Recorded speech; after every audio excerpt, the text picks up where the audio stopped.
Et bonsoir tout le monde, merci d'être là. Quasiment 3 ans après, je l'ai promis une dizaine de fois, à chaque fois j'y croyais vraiment. Mais cette fois, c'est réel.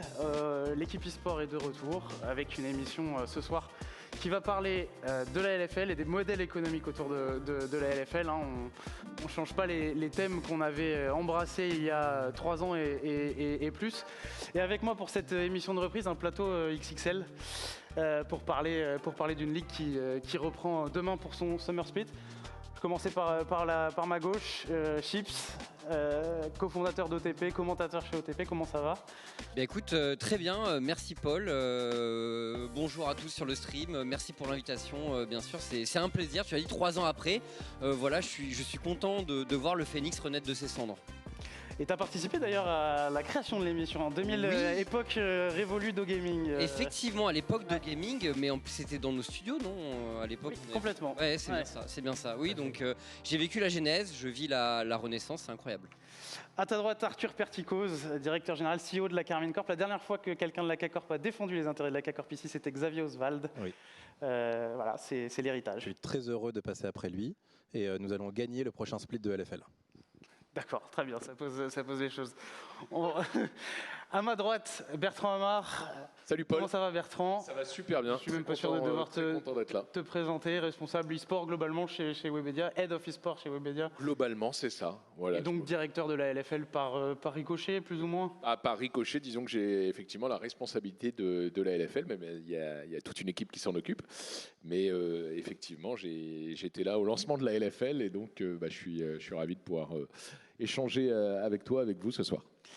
Et à ta gauche, un petit nouveau également, entre très gros guillemets, Shones, comment ça va ? Fondateur d'Aegis, patron d'Aegis toujours aujourd'hui.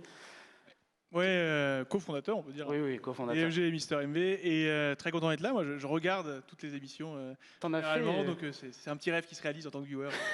T'en as fait des reacts il y a un peu moins d'1 an, genre 2 ans après. Pour faire un point sur voilà, où on en était, qu'est-ce qui s'était dit Quand j'avais React, je me souviens en stream, donc c'était il y a 1 an et demi à peu près, quand tu m'avais dit ça, et j'avais reçu un WhatsApp de Xavier en disant « Alors j'ai pas voulu dire ça !» Il avait... ça m'étonne pas. Je t'explique, je t'appelle et tout. Non, j'ai de l'expérience avec cette émission, donc j'espère que ce sera un beau débat, quelles que soient évidemment les discussions qu'on aura. Avant de lancer ce débat, on est de retour aussi grâce au CIC. Je pense qu'on le voit. On est au CIC eSports Day qui est sur 2 jours à l'eSpot, une sorte de grand rendez-vous pour parler, échanger sur des sujets business autour de l'eSport. Et voilà, si on peut faire cette émission, qui est pour l'instant un one-shot, comme on dit, on espère la pérenniser, c'est grâce à eux, le CIC, qui est partenaire de cette émission. Je pense qu'on peut y aller, et lancer ce débat à de nombreux tiroirs, avec une question assez simple, qui est assez ouverte et que je veux vous poser à tous pour commencer, qui est un peu... l'état de santé de la LFL. Aujourd'hui, chacun, l'un après l'autre, comment est-ce que vous jugez l'état de santé actuel de la LFL ? Bertrand, est-ce que la LFL, aujourd'hui, se porte bien ? La LFL se porte très bien. Et c'est pas qu'une posture. Très honnêtement, tous les ans, on se dit, bon, ça va pas continuer à monter. On est déjà très content si ça se maintient à ce niveau-là. Et cette année, en vérité, on a été surpris de voir l'audience progresser autant. Progresser d'une part et progresser autant. On mesure ce qu'on appelle l'AMA, c'est-à-dire l'audience moyenne en nombre de viewers par minute. On était autour dans les 40 000 l'année dernière. On est à plus de 50 000 en moyenne sur le Spring Split. C'est un record pour la LFL. Le pic qui était de 163 000 concurrents de viewers l'année dernière lors d'un LFL Day a été explosé cette année à Nice à 234 000. Donc le pic a augmenté. L'AMA a augmenté, donc tous les signaux sont au vert. Donc la LFL se porte très bien. Je vais passer de ce côté dans un premier temps. Arthur, est-ce que tu es d'accord avec d'un point de vue vraiment K-Corp, parce que la LFL, c'est... Je pense que le produit LFL, comme on dit, parce que ça s'appelle un produit en tant que ligue, va vraiment bien. C'est-à-dire que, pour le coup, je suis vraiment évidemment aligné. Les audiences sont bonnes. Le renouvellement aussi des équipes avec les arrivées successives d'équipes qui renforcent, qui offrent des narratives différentes, évidemment, avec des forces, chacune a les siennes, mais je pense que ça participe beaucoup. Et je dirais que ça va plutôt bien quand on compare à l'écosystème e-sport global, qui à certains endroits est plus en difficulté. Et sur ces critères-là, la LFL va très bien. Ensuite, il y a évidemment l'analyse équipe par équipe. Je pense que ça reste difficile pour, je ne vais pas dire la majorité des équipes, mais toutes les équipes ont des problématiques. Ce qui fait que peut-être que l'état de situation équipe par équipe est un tout petit peu en dessous des signaux verts que tu évoquais, mais je pense que globalement ça va et que chaque année, effectivement, la LFL est plus forte, tout pris en compte, que les années d'avant, et je pense que c'est le cas cette année. Sean, là-dessus. Oui, bah, ils ont quand même dit des choses que je partage. Globalement, si on regarde d'un point de vue macro, la LFL vraiment de très très haut, on se rend compte que c'est quand même un super produit. Il y a quand même des équipes qui en vivent, des joueurs qui en vivent. Globalement, ça reste toujours un produit solide. Le cast d'OTP, bah, franchement, envoie du lourd. Hein, donc ça permet aussi de créer des narratives avec les gens qui nous regardent. Et ensuite, après, c'est si on regarde d'un point de vue micro, si vraiment on prend une loupe, là je dirais qu'il y a peut-être des éléments de discussion sur pas mal d'aspects, mais je pense pas que ce soit lié uniquement à la LFL. C'est aussi ça le truc. C'est-à-dire que le projet fonctionne bien, on est dedans, c'est plus globalement dans l'écosystème et c'est ce qu'on essaiera de répondre aujourd'hui, je pense. Donc oui, hein, pour répondre à la question, oui. Et Chips, Bertrand a déjà donné les chiffres d'audience qui vous concernent, vous aussi directement. Alors il y a le CoCast, on en reparlera tout à l'heure, mais chez OTP aujourd'hui, la LFL c'est un produit majeur et qu'il reste ou... Oui, complètement. Bah, chez nous, de toute façon, c'est pas compliqué. On a le triptyque principal qui est vraiment LEC, LFL, LCK. On a la Div 2 également, mais qui fait peut-être moins d'audience quand même que ces ligues. Mais dans l'idée, la LFL reste dans notre deux majeurs. En général, entre LEC et LFL, c'est les audiences se battent un peu chez nous et donc ça dépend. Après, c'est des cycles, des envies de l'audience qui peuvent varier, etc. Mais je pense que la LFL c'était le produit, ça a été le produit numéro 1 depuis le début d'OTP.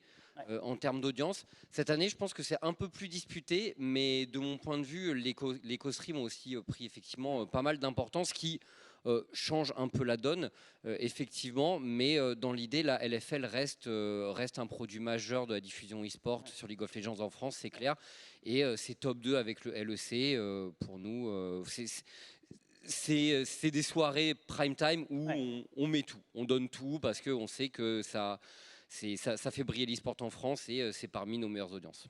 Je pense qu'il faut aussi comparer avec le comparable, c'est-à-dire que la LFL est une ERL. Et j'ai l'impression que c'est quelque chose qui est parfois oublié. Et est-ce que ce n'est pas le meilleur signal de réussite de la LFL? Alors ça vient avec d'autres implications et difficultés, on en reparlera. Mais je pense qu'on peut dire, sans chauvinisme bien sûr, que la LFL est la meilleure ERL. Tout critère pris en compte. Après, je pense que tu vas être d'accord avec moi là-dessus. Mais tu as raison, parce que c'est vrai qu'on nous compare à LCK, au LEC. Mais Arthur a raison de rappeler, il faut qu'on reste aussi à notre place. On est une ligue nationale, une petite ligue à l'échelle de l'entièreté de l'écosystème Riot. Et si on se compare aux autres ERL européennes, en gros, la LFL fait autant d'audience que l'ensemble des autres ligues nationales européennes réunies. Ouais, à ce point. Oui, c'est à ce point-là. Ouais. Donc c'est vraiment une exception culturelle française, quoi. Même avec la montée de l'Eintracht Spandau en Allemagne qui a réussi à créer un peu un truc, on a l'impression quand même qu'il y a des... Cette année, l'Allemagne brille. Effectivement, on les a vus en European Master notamment. Donc, et tant mieux, parce qu'il ne faut pas qu'il y ait que la France, désolé. Désolé Arthur, mais il ne faut pas qu'il y ait que la France qui remporte systématiquement les European Masters. Ça prouve que c'est une compétition européenne et pas le trophée des champions français, quoi. Mais oui, la LFL est vraiment au-dessus du lot, quoi. Ouais. Mais est-ce que la LFL aujourd'hui, elle a atteint son rythme de croisière, disons, ou il y a quand même encore un potentiel de croissance derrière, parce qu'on avait cette impression depuis l'arrivée de la Carmine qu'elle ne faisait que croître. Cette année, il y a Gentleman qui est arrivé. Honnêtement, on le pense tous les ans. Ouais. On le pense tous les ans. Après, il y a un phénomène qui dépasse la LFL, c'est la croissance organique de l'audience e-sport. L'audience e-sport progresse par l'arrivée de nouvelles équipes. Gentleman est un exemple qui qui a fait découvrir l'e-sport finalement et l'e-sport LOL à une nouvelle audience aussi. Et puis naturellement, l'audience de l'e-sport progresse. Donc la LFL a toujours un réservoir d'audience potentielle. Après, à nous de savoir le capter. Ouais. Mais potentiellement, oui, c'est loin d'être fini. Je pense qu'il y a quand même une micro-ombre au tableau, parce qu'évidemment, on a la chance à chaque fois qu'il y ait du changement dans les rosters d'équipes, dans le nombre d'équipes qui participent. Mais il est vrai que l'e-sport au global, on doit quand même noter que chaque année, il y a des équipes en moins. Heureusement, les équipes qui rejoignent apportent des choses et font progresser l'ensemble. Mais malgré tout, la seule ombre que je pourrais donner au tableau modestement, c'est de dire, OK, j'aimerais bien qu'à un moment, il y ait une stabilité dans les noms des équipes qui participent. Ça ne veut pas dire que je ne veux pas que d'autres viennent, au contraire. C'est super, et notamment comme à chaque fois ça se renforce, donc c'est top. Mais malgré tout, c'est important qu'il n'y ait pas 30% de changement de roster d'équipe chaque année, parce que c'est quand même un signal de OK, il y a des difficultés à certains égards. Mais il y avait ce discours un peu en LEC de dire qu'il y avait encore des clubs à remplacer. Il existe aussi en LFL ou pas vraiment ? Bon, je pense que oui, globalement. En fait, si on fait le constat, si on prend toutes les équipes compétitives qui peuvent prétendre à soit gagner la LFL, soit le LEC, en vrai, il n'y en a pas tant que ça. Et c'est pour ça que généralement, il y en a qui essayent et qui repartent. Il y en a qui essayent, qui repartent. C'est un cycle à la fois vicieux, mais aussi vertueux, parce que s'il reste, du coup, c'est plutôt pas mal. Et je pense que c'est... Oui, ça c'est... Bon, encore une fois, je pense que c'est des questions qu'on va aborder, mais il y a vraiment cette stabilité qui va être importante. Et on ne veut pas non plus qu'il y ait une LEC où c'est 10 équipes qui ne bougent pas et c'est carré, c'est un contrat. Et si vous faites plusieurs fois de 9e ou 10e, ça va, aucun problème avec Arthur. Mais historiquement, il y a quand même des équipes qui n'ont pas mis les ressources nécessaires et ont réussi à avoir ce train-train quotidien. Là, en LFL, il y a aussi le principe un petit peu de relégation potentielle qui peut un petit peu nous mettre en pression. Je pense que je suis bien placé pour le savoir. Et du coup, voilà, il y a un peu ce schéma-là de à la fois il faut de la stabilité, mais aussi il faut de l'ouverture, donc pour qu'il y ait un petit turnover. Ouais, Chips, tu as l'impression encore qu'il y a aujourd'hui des matchs où c'est plus difficile peut-être de les commenter ou d'attirer de l'audience dessus ou les commenter, non, parce qu'on est professionnels. Oui. Par contre, en LEC... Mais pareil finalement. Mais non, mais après, la réalité, c'est que oui, il faut avouer qu'il y a des matchs qui génèrent moins d'engouement auprès de l'audience. Mais c'est normal, forcément, il y a eu ce modèle qui s'est développé récemment avec les clubs d'influenceurs, bien entendu, qui drainent énormément d'audience. Et le match dont parlait Bertrand, qui a été le pic au LFL Day, c'était le Gentlemade cassé, où du coup, tu as notre live, et en plus de ça, tu as les deux co-casts, forcément, de la cassé et de Gentlemade qui sont énormes. Donc, oui, on ne va pas se mentir, c'est forcément les matchs qui attirent le plus. Et la réalité, c'est que c'est pas évident pour les équipes qui sont pas adossées à un influenceur justement de réussir à se frayer un chemin et de parvenir à trouver une stabilité. Je sais que Géo, par exemple, parvient à plein d'activités à côté qui font qu'ils arrivent à pérenniser leur activité. Mais je pense que de façon générale, c'est pas toujours gagné pour tout le monde. Et oui, la réalité, c'est que pour survivre à côté des clubs d'influenceurs, quand tu es moins visible, pour moi, il n'y a pas de recette magique. Donc, c'est un peu la jungle et j'ai envie de dire que le plus fort survive. Mais question, est-ce qu'on veut que cette ligue devienne la ligue des clubs de créateurs de contenu français de League of Legends? C'était une de mes questions. Il y a quand même eu un moment dans le développement de la LFL, une stratégie presque conscientisée de faire venir, de faire rentrer des clubs qui ont de cette typologie, quoi. En fait, la stratégie, c'est de faire grandir la ligue. Donc, c'est pas de faire venir des clubs nécessairement portés par des talents. Aujourd'hui, c'est vrai qu'il y a la moitié des clubs en LFL qui sont des clubs portés par de l'influence. L'autre moitié qui est des clubs plus traditionnels dans leur construction. Mais ces clubs ont quand même des cartes à jouer. Tu parlais de Géo. Géo fait un travail extraordinaire sur les réseaux sociaux. Vraiment, je pense qu'ils mettent une leçon pour pas dire la plupart des clubs ou tous les clubs, mais voilà, finalement, ils ont gagné leur influence non pas par une personnalité, mais par un travail hyper malin qu'ils font sur les réseaux sociaux. Donc on voit qu'il n'y a pas que l'influence incarnée qui peut permettre à un club de se démarquer. Maintenant, nous, quand on voit arriver des dossiers, on demande effectivement au club qu'est-ce que vous allez faire pour assurer votre développement, votre communication, etc. On ne dit pas avec quel influenceur arrivez-vous, c'est pas mandatory. Et il y a plein d'équipes qui vivent très bien sans avoir un influenceur. On peut parler évidemment de Vitality, quoi. Ouais. Vitality, qui est né avec des influenceurs au départ, hein, en quelque sorte, mais aujourd'hui c'est une équipe sur un modèle e-sportif traditionnel et qui fonctionne parfaitement bien. C'est vrai, mais qui est plus en voie de disparition par rapport aux nouveaux clubs qui montent. Ils ont réussi à s'implanter comme d'autres, comme des G2, comme les Fnatic en dehors de la LFL, mais c'est un type de club qu'on voit quand même beaucoup moins arriver sur le... Disons que c'est plus dur pour eux. C'est plus dur pour eux parce qu'un club qui part entre guillemets de zéro doit constituer son audience là où elle a un boost d'audience lorsqu'elle est portée par des talents. Donc c'est beaucoup plus difficile, mais c'est pas impossible. L'exemple de BDS est un excellent exemple. Je veux dire, eux ont eu la chance d'avoir des moyens pour soutenir leur ambition, mais on voit très bien que voilà, BDS, ils sont arrivés, ils ont eu les moyens. Ils n'ont pas eu d'influenceurs, même s'ils ont des ambassadeurs un petit peu, mais ils ont fait un super projet sportif. Donc je ne pense pas que le modèle traditionnel du club d'e-sport / de sport traditionnel soit mort, pas du tout. En fait, je pense qu'il y a aussi, si je me permets de poursuivre, ça peut exister le modèle sans influenceur aujourd'hui, mais il faut absolument des résultats. C'est-à-dire que c'est un peu ce qu'a fait LDLC. Alors avant qu'il y ait du coup d'autres changements et qu'il décide d'arrêter, LDLC avait vraiment cette image auprès de toute la communauté de wow, c'est l'équipe qui gagne tout le temps, quoi. Et ça, une fois que tu l'as, je pense que c'est bon. Tu peux performer presque sans influenceur, tu auras cette reconnaissance, les fans vont arriver pour les résultats.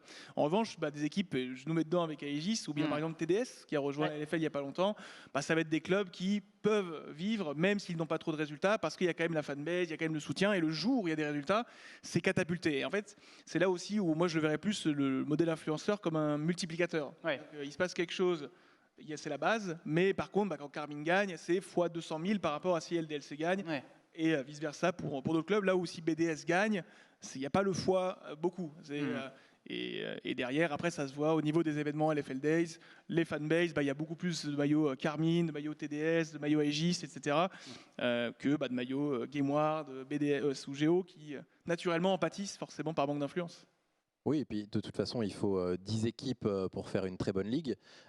Il faut des équipes qui ont la capacité de gagner. Et ce qui est génial, c'est que tout le monde se donne les moyens. Pour le coup, du 1er au 10e, les moyens sont mis avec des stratégies différentes. Ça va être de la détection de talent pour certains, d'autres qui vont y aller all-in et prendre des talents LEC-like. Mais à la fin, ce qui compte, c'est ça et aussi le positionnement. Je pense que la vraie difficulté pour un club qui n'a pas de créateur de contenu, c'est plus pour l'attractivité peut-être vis-à-vis des sponsors et donc se donner des ressources supplémentaires pour ensuite attirer les meilleurs joueurs et ainsi de suite. Mais pour participer et être éligible à la Ligue, je pense que ce qui compte, c'est d'avoir un bon positionnement.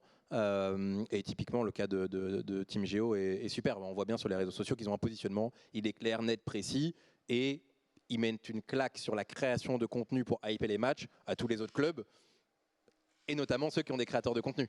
Ils mettent les ressources et le talent dans des endroits et nous on essaye de hyper plutôt avec du banter, c'est plus notre positionnement, mais chacun trouve son positionnement et c'est ça qui fonctionne. Il y a ça va être très rapide, mais en fait Géo tire la scène vers le haut en faisant ça.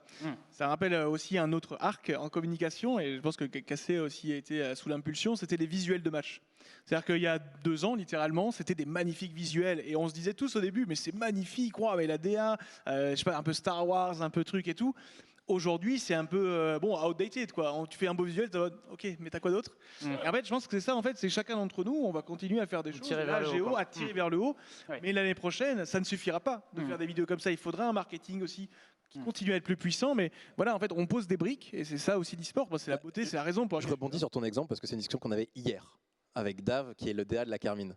Et on se disait, et que moi j'observais à l'époque en tant que fan. Et c'est vrai que les visuels étaient novateurs par rapport à ce qui se faisait dans l'e-sport traditionnel.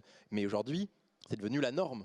C'est limite, on nous arrobase quand on n'a pas fait le visuel qui va bien. Et donc, ça pousse à se poser les questions. Et même nous, au niveau de la Carmine, on est un jeune club, mais on sent déjà que, ok, il faut se renouveler. faut faire différent. Et l'exemple de Team Geo est un bon exemple de OK. Ou même BDS sur les petites vidéos qui ont popé quand ils se mettent à gagner des matchs.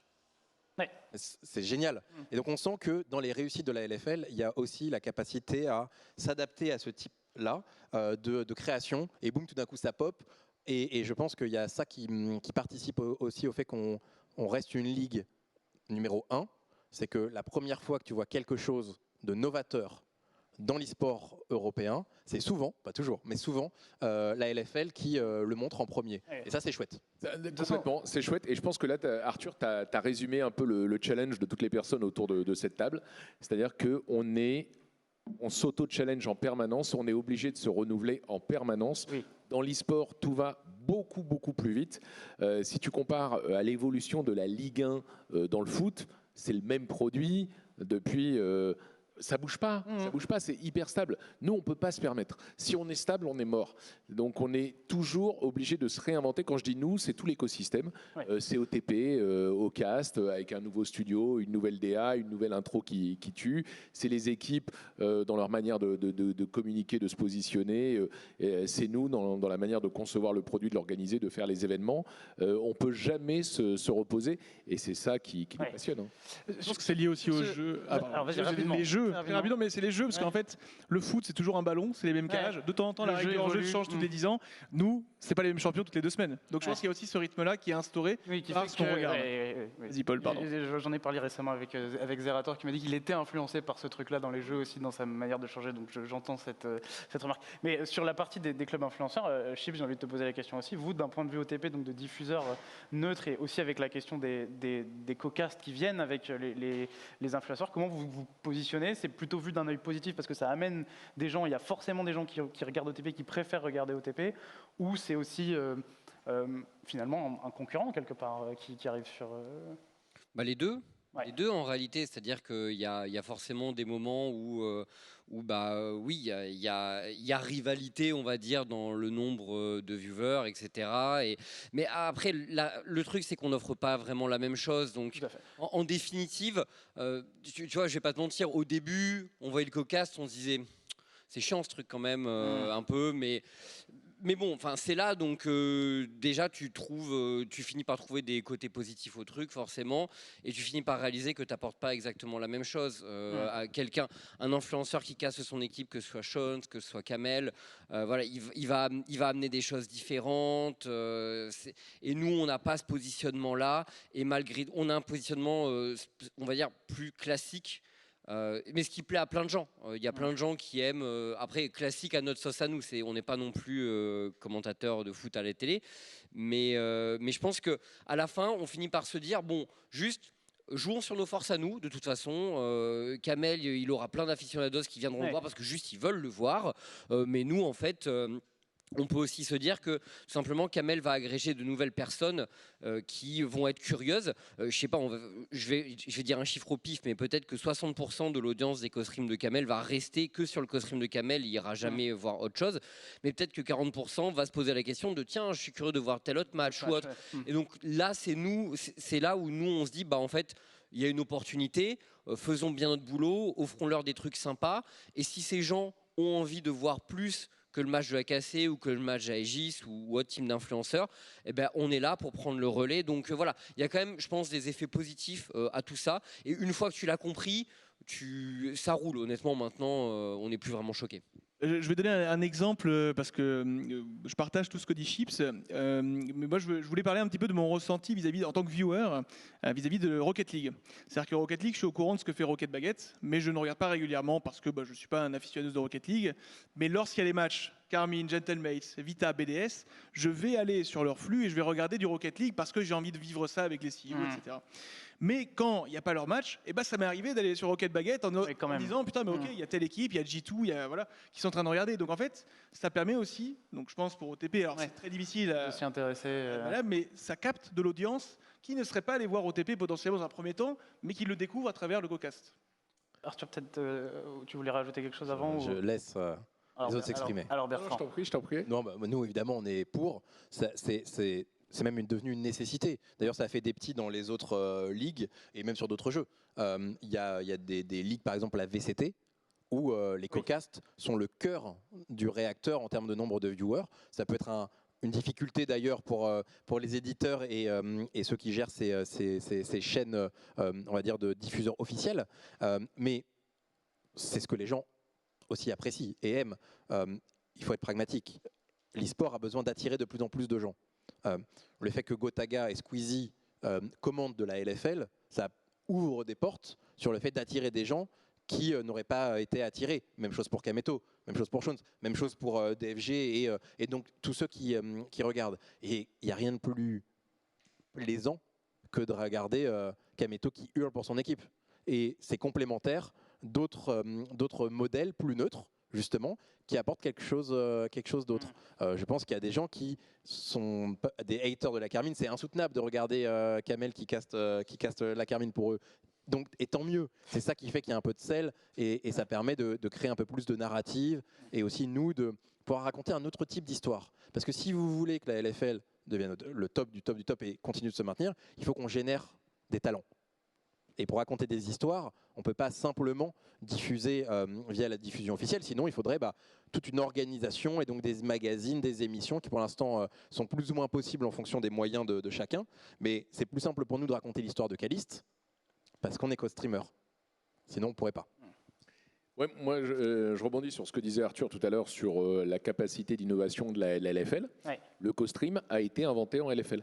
Ça n'existait pas, ce n'était même pas autorisé par Riot, c'est-à-dire qu'il y avait uniquement un flux, en l'occurrence à l'époque au gaming, et la notion de co-stream n'existait pas. Et nous, quand on a lancé la LFL, on ramait pour générer une audience, et il y avait une équipe dedans qui avait une énorme web TV, c'était Solari. Donc on a créé et on s'est battu avec Johan Bouchard, qui est le directeur de la LFL, on s'est battu auprès de Riot pour obtenir le droit de lancer ce format qu'on a appelé co-stream, mais qui n'existait pas. Riot nous l'a accordé à titre expérimental. Ça a été effectivement bizarre, j'imagine, de votre point de vue, de voir pour la première fois apparaître ce qui ne se faisait pas du tout à l'époque. Et en fait, ça a été un succès. On a vu que effectivement, ça permet aux équipes de mieux engager leur communauté et à leur audience de découvrir une compétition et pas simplement une team. Et donc peut-être après d'aller partir sur la chaîne officielle. Du coup, tout le monde a regardé ça avec beaucoup d'intérêt et Riot l'a autorisé déjà aux autres ERL à renouveler l'expérimentation en LFL et c'est devenu une norme en LFL dès le départ. Mais maintenant, c'est même dans les plus grandes compétitions mondiales même de Riot, puisque les Worlds ont été même autorisés. Quoi. On l'a vu là pendant le MSI avec Kaedrel notamment, qui faisait des scores d'audience énormes. On a l'impression que c'est un peu plus vertueux en. Il y a co-stream et watch party. Ouais. C'est encore autre chose, à mon sens. Oui, en tout cas, je ne sais pas ce que toi t'en penses. Je suis d'accord. Mais watch party, le modèle de Kaedrel me semble plus être une watch party, comme Tariq peut le faire sur Valorant par exemple. Co-stream, c'est tu streams ton équipe, c'est tout. On n'a pas le droit, nous, de diffuser BDS Vita ou autre. Watch Party, c'est toute une journée avec un influenceur, un talent, qui va être, pour le coup, un direct concurrent des chaînes officielles. C'est encore une autre affaire. Et ça, pour l'instant, c'est pas autorisé. Et on ne souhaite pas à ce que ce le soit, d'ailleurs. Si je veux mettre un peu de piquant, parce que là, ils doivent se dire, on n'a pas le chat, mais j'imagine, ils sont toujours tous d'accord, etc. Je vais mettre commencer à mettre un peu de sel dans l'affaire. Heureusement qu'il y a les co-streams pour qu'on gagne notre vie en tant que club. Parce que sans ça, ce serait très difficile pour nous, par exemple à la Carmine, de trouver un équilibre financier du fait d'être en LFL. Parce que les investissements sont largement supérieurs à ce que l'on peut gagner directement de la Ligue. Ce n'est pas une critique directe, c'est l'écosystème complet de RL qui fait que. Mais on a besoin de ça. Aujourd'hui, c'est devenu une nécessité absolue. Et donc, nous couper ça, par exemple, je ne sais pas dans l'ordre du jour, mais si ça devait arriver, ce serait un impact, comme ça je le chauffe, c'est cap ou pas? Non, et en fait, c'est quand même c'est devenu très important pour nous. Au-delà de l'histoire qu'on peut raconter des audiences, c'est un moyen de monétiser pour la Carmine, je pense que c'est pareil pour vous, qui n'est pas négligeable. Et surtout, après, dans le sport plus classique, il il y a en fait assez simplement les droits de diffusion. Je pense que bon, c'est ce qu'on dit un peu depuis tout à l'heure, mais il y a des médias, que ce soit des grosses chaînes de télévision, même actuellement, je crois que sur la Ligue 1, c'est en train de changer. Il y a le partenaire majeur qui change, il y a aussi les droits de diffusion qui changent, et ça, les équipes peuvent en tirer quelque chose d'énorme. Et aujourd'hui, si effectivement il n'y avait plus jamais ces co-streams, ce qui n'est pas d'actualité, Bertrand, Ouais. eh bien, c'est vrai que en gros, on donnerait notre image à OTP qui en fait quelque chose de très bien, Ouais. mais nous, du coup, on ne pourrait pas en tirer un seul sou. Et donc, c'est vrai que c'est un peu dommage. Donc là, c'est une manière, en gros, de dire, OK, on vous donne pas d'argent avec les droits de diffusion, mais vous pouvez en créer avec votre stream. Bon courage à vous. Et C'est un peu le deal qui est passé entre tout le monde, on va dire, autour de cette table-là. Les droits médias, on refuse, on accepte de ne pas. la question juste après, c'est comment est-ce qu'on peut avoir des droits de diffusion? Ce serait très bizarre à l'heure actuelle dans notre milieu. C'est pas une question qu'on peut tous répondre, mais ce serait très bizarre que d'un coup, une chaîne de télé débarque en disant demain, je prends des chaînes et vous co-streamez plus. Enfin, je trouve que c'est un tout petit peu trop avant-gardiste. C'est pas inimaginable, mais c'est avant-gardiste. Est-ce que c'est vraiment avant-gardiste en fin de compte? Et je ne sais pas si du coup Bertrand, il Non, y mais a vraiment ce. Effectivement, la question des droits médias est fondamentale dans le développement de l'e-sport. Kevin le disait à l'instant, en Ligue 1, c'est des centaines de millions d'euros. C'est On a atteint le milliard, 60, on a atteint le milliard une fois de droits pour une ligue française. Et voilà. Dans l'e-sport, il y a aujourd'hui quasiment pas de droits. Donc pourquoi? Parce que l'e-sport est diffusé gratuitement. Twitch, c'est gratuit et il n'y a aucune compète qui ne soit pas disponible gratuitement. Et donc par conséquent, les diffuseurs comme OTP, mais tous les autres diffuseurs, ne peuvent pas monétiser leur contenu comme une chaîne de télé comme Canal+, Bein ou Amazon Prime peut les monétiser en vendant des abonnements. Et même en vendant ces abonnements, généralement, ils ne recoupent pas ce qu'ils ont payé dans les droits, parce que dans le sport, les droits sont extrêmement chers. Donc aujourd'hui, oui, c'est une question qui commence à se poser, qui se posera de toute façon dans le futur, parce que c'est la seule chose qui manque à l'e-sport versus au sport pour pouvoir assurer son développement et notamment pérenniser l'écosystème des clubs qui aujourd'hui dans les ligues de sport traditionnelles reçoivent énormément de revenus de par les droits médias. Mais aujourd'hui, ce fonctionnement, j'ai envie de poser un peu la question à tout le monde, et peut-être même Chips en premier, ce fonctionnement-là, il vous convient à tous? Parce que ce que tu disais, Sean, si une télé arrive et pose X millions sur la table et vous empêche de co-streamer, vous perdez aussi cette manne-là. Donc est-ce que la situation, finalement, elle n'arrange pas un peu tout le monde, la situation actuelle? Avant que Chips réponde, juste, il faut se rendre compte de ce qui se passe d'un point de vue chiffre. Enfin, aujourd'hui, même si de notre spectre, on fait des chiffres de zinzin tous à notre échelle, on fait même pas l'équivalent d'un match de Ligue 2 sur l'Eurosport. Enfin, on fait quand même. On est genre pas non plus. On parle en termes d'audience. De viewership? Voilà. Si. Ah non, Sur un spectateur. Ah ouais. Réveiller le monstre. Ah bah oui. Le monstre des chiffres vient de se réveiller. Non, mais on éclate totalement la plupart des sports, mais de loin. Genre Sur la LFL, oui. Clermont, Ah non, mais Châteauroux, la Ligue 1. grave. peut-être qu'on apprend des choses. Non, c'est ça. C'est encore pire. C'est-à-dire qu'on fait beaucoup plus d'audience que la plupart des sports traditionnels, Ah, mais mettez des millions. sans générer les droits qui vont avec. Et c'est parce qu'on est au tout début de la timeline de l'e-sport. On voit quand on regarde dans le rétro, la LFL, ça date de 2019. Il y a un monde entre la LFL de 2019 et celle d'aujourd'hui. Et pourtant, si tu regardes la Ligue 1 en 2019 versus la Ligue 1 d'aujourd'hui, ça n'a pas bougé. Donc les choses bougent beaucoup plus vite. Et oui, dans les années à venir, dans l'e-sport, je ne parle pas spécifiquement de la LFL, mais dans l'e-sport, on va avoir des mouvements important au niveau des droits, c'est certain. Je mets un bémol à ce que tu dis, c'est que la Ligue 1, la Ligue 2 aussi sont aussi derrière des chaînes à paywall. Et quand la Ligue 2 est en direct et gratuitement, notamment sur la chaîne L'équipe, les audiences pour le coup sont beaucoup plus élevées aussi, parce que c'est sur la TNT, etc. Mais si tu demandes aux clubs qui sont en Ligue 1 ou en Ligue 2, c'est un point important.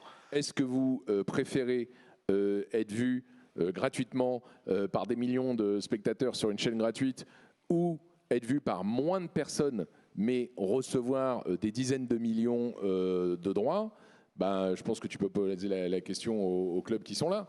Je veux dire, voilà, et c'est très certainement comme ça que l'e-sport va évoluer, comme le sport a évolué. Je veux dire, je n'ai pas une vision de l'esprit, c'est assez évident. Je me tourne de ce côté. Ouais, bah, moi je pense qu'en définitive, c'est juste une question de chiffres. C'est-à-dire que si demain on enlève le co-stream à Sean et Arthur, mais qu'on dit tiens, regarde, c'est ça en face, il y a un chiffre où ils seront parfaitement OK, je pense, avec. Je ne sais pas lequel ce serait, au passage, mais il y a forcément un chiffre. 26 millions. Tu les as plus, il me semble que je vois à peu près ce que c'est, 26 millions. Voilà, Il y a une petite pièce rouge dans la tirelire en espérant. Chiffre sorti au hasard, bien sûr. Bien sûr. Donc il y a forcément un chiffre qui convient. Après, effectivement, dans la situation actuelle, voilà. D'ailleurs, je tiens à dire, OTP quand même participe au pot commun des équipes LFL. Ouais. Mais la réalité après, c'est que pour nous, tu vois, c'est quand même une somme parce qu'on est une PME à la fin. Mais à l'échelle de 10 équipes, c'est pas non plus tant que ça. Donc en fait, faut rester pragmatique, quoi. C'est-à-dire que à la fin, nous, on peut mettre un truc qui est significatif pour nous, mais qui fera pas vivre vraiment tous ces clubs-là, en fait. Oui, parce que, bon, blague à part, imaginons quelqu'un vienne et pose ne serait-ce que 1 million par an pour avoir les droits. Modulo déjà les coûts de production, tous les frais, etc. des équipes. Bah, nous, ce qui pourrait nous arriver, divisé par 10, ce ne serait pas un changement drastique. Mais évidemment, plus tu montes ce chiffre, plus tu augmentes l'impact. Mais malgré tout, 10 millions à la fin de droits annuels, ce qui serait déjà énorme, ça ne fait pas 1 million par club. Et donc, il faudrait analyser la situation dans les détails si ça devait arriver. Oui. Mais c'est vrai que, on ne va pas mentir, dans les affaires, tout a toujours un prix. Mais il faudrait un prix qui soit un changement de vie pour le club, enfin pour chacun des clubs, et que ça permette d'augmenter encore le niveau de jeu, peut-être le niveau de production, peut-être. Voilà. Après, il y a d'autres moyens. On parle évidemment de ça. Vous savez que nous, on a des projets de stade avec de la billetterie, qui est aussi un élément manquant de l'équation des clubs. Et ça fait partie aussi des évolutions qui pourraient arriver dans les mois, années à venir. Mais c'est vrai que droit de diffusion et billetterie de stade, c'est les deux énormes trous par rapport à ce que peuvent avoir les sports traditionnels. Exactement. Et oui, et Fabien a raison de le rappeler, OTP paye des droits pour la LFL, ce qui est unique en Europe. Il n'y a pas un autre diffuseur qui paye des droits pour une ERL. Mais globalement, c'est pas le cas d'OTP, c'est le cas de toutes les chaînes qui diffusent de l'e-sport. Les droits sont très faibles parce que la diffusion est gratuite. Donc le diffuseur ne peut pas monétiser son investissement.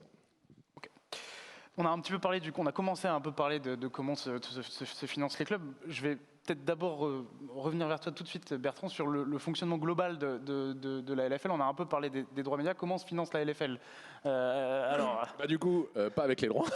Oui, c'est bien pour ça que je posais la question. Donc, quand on enlève les droits, la quasi-totalité, pour ne pas dire l'intégralité des revenus de la LFL, c'est le sponsoring. Donc c'est les partenaires comme le CIC qui est là, qui a cru d'ailleurs quand la LFL était un dossier sur le papier, puisque le CIC nous a fait confiance quand on leur a présenté la LFL en 2018, c'est-à-dire avant le lancement de la LFL. Ils étaient là dès le départ. Mais depuis, on a accueilli énormément de partenaires. Avec différents statuts, certains sont là pour un split, d'autres pour plusieurs années. Mais en tout cas, c'est eux qui font qu'on arrive à générer des revenus qui vont nous permettre derrière de payer la production. Et la production, elle est élevée, on a des grandes ambitions. Donc là, on paye OTP pour qu'ils produisent le flux officiel. Voilà. On va payer les événements.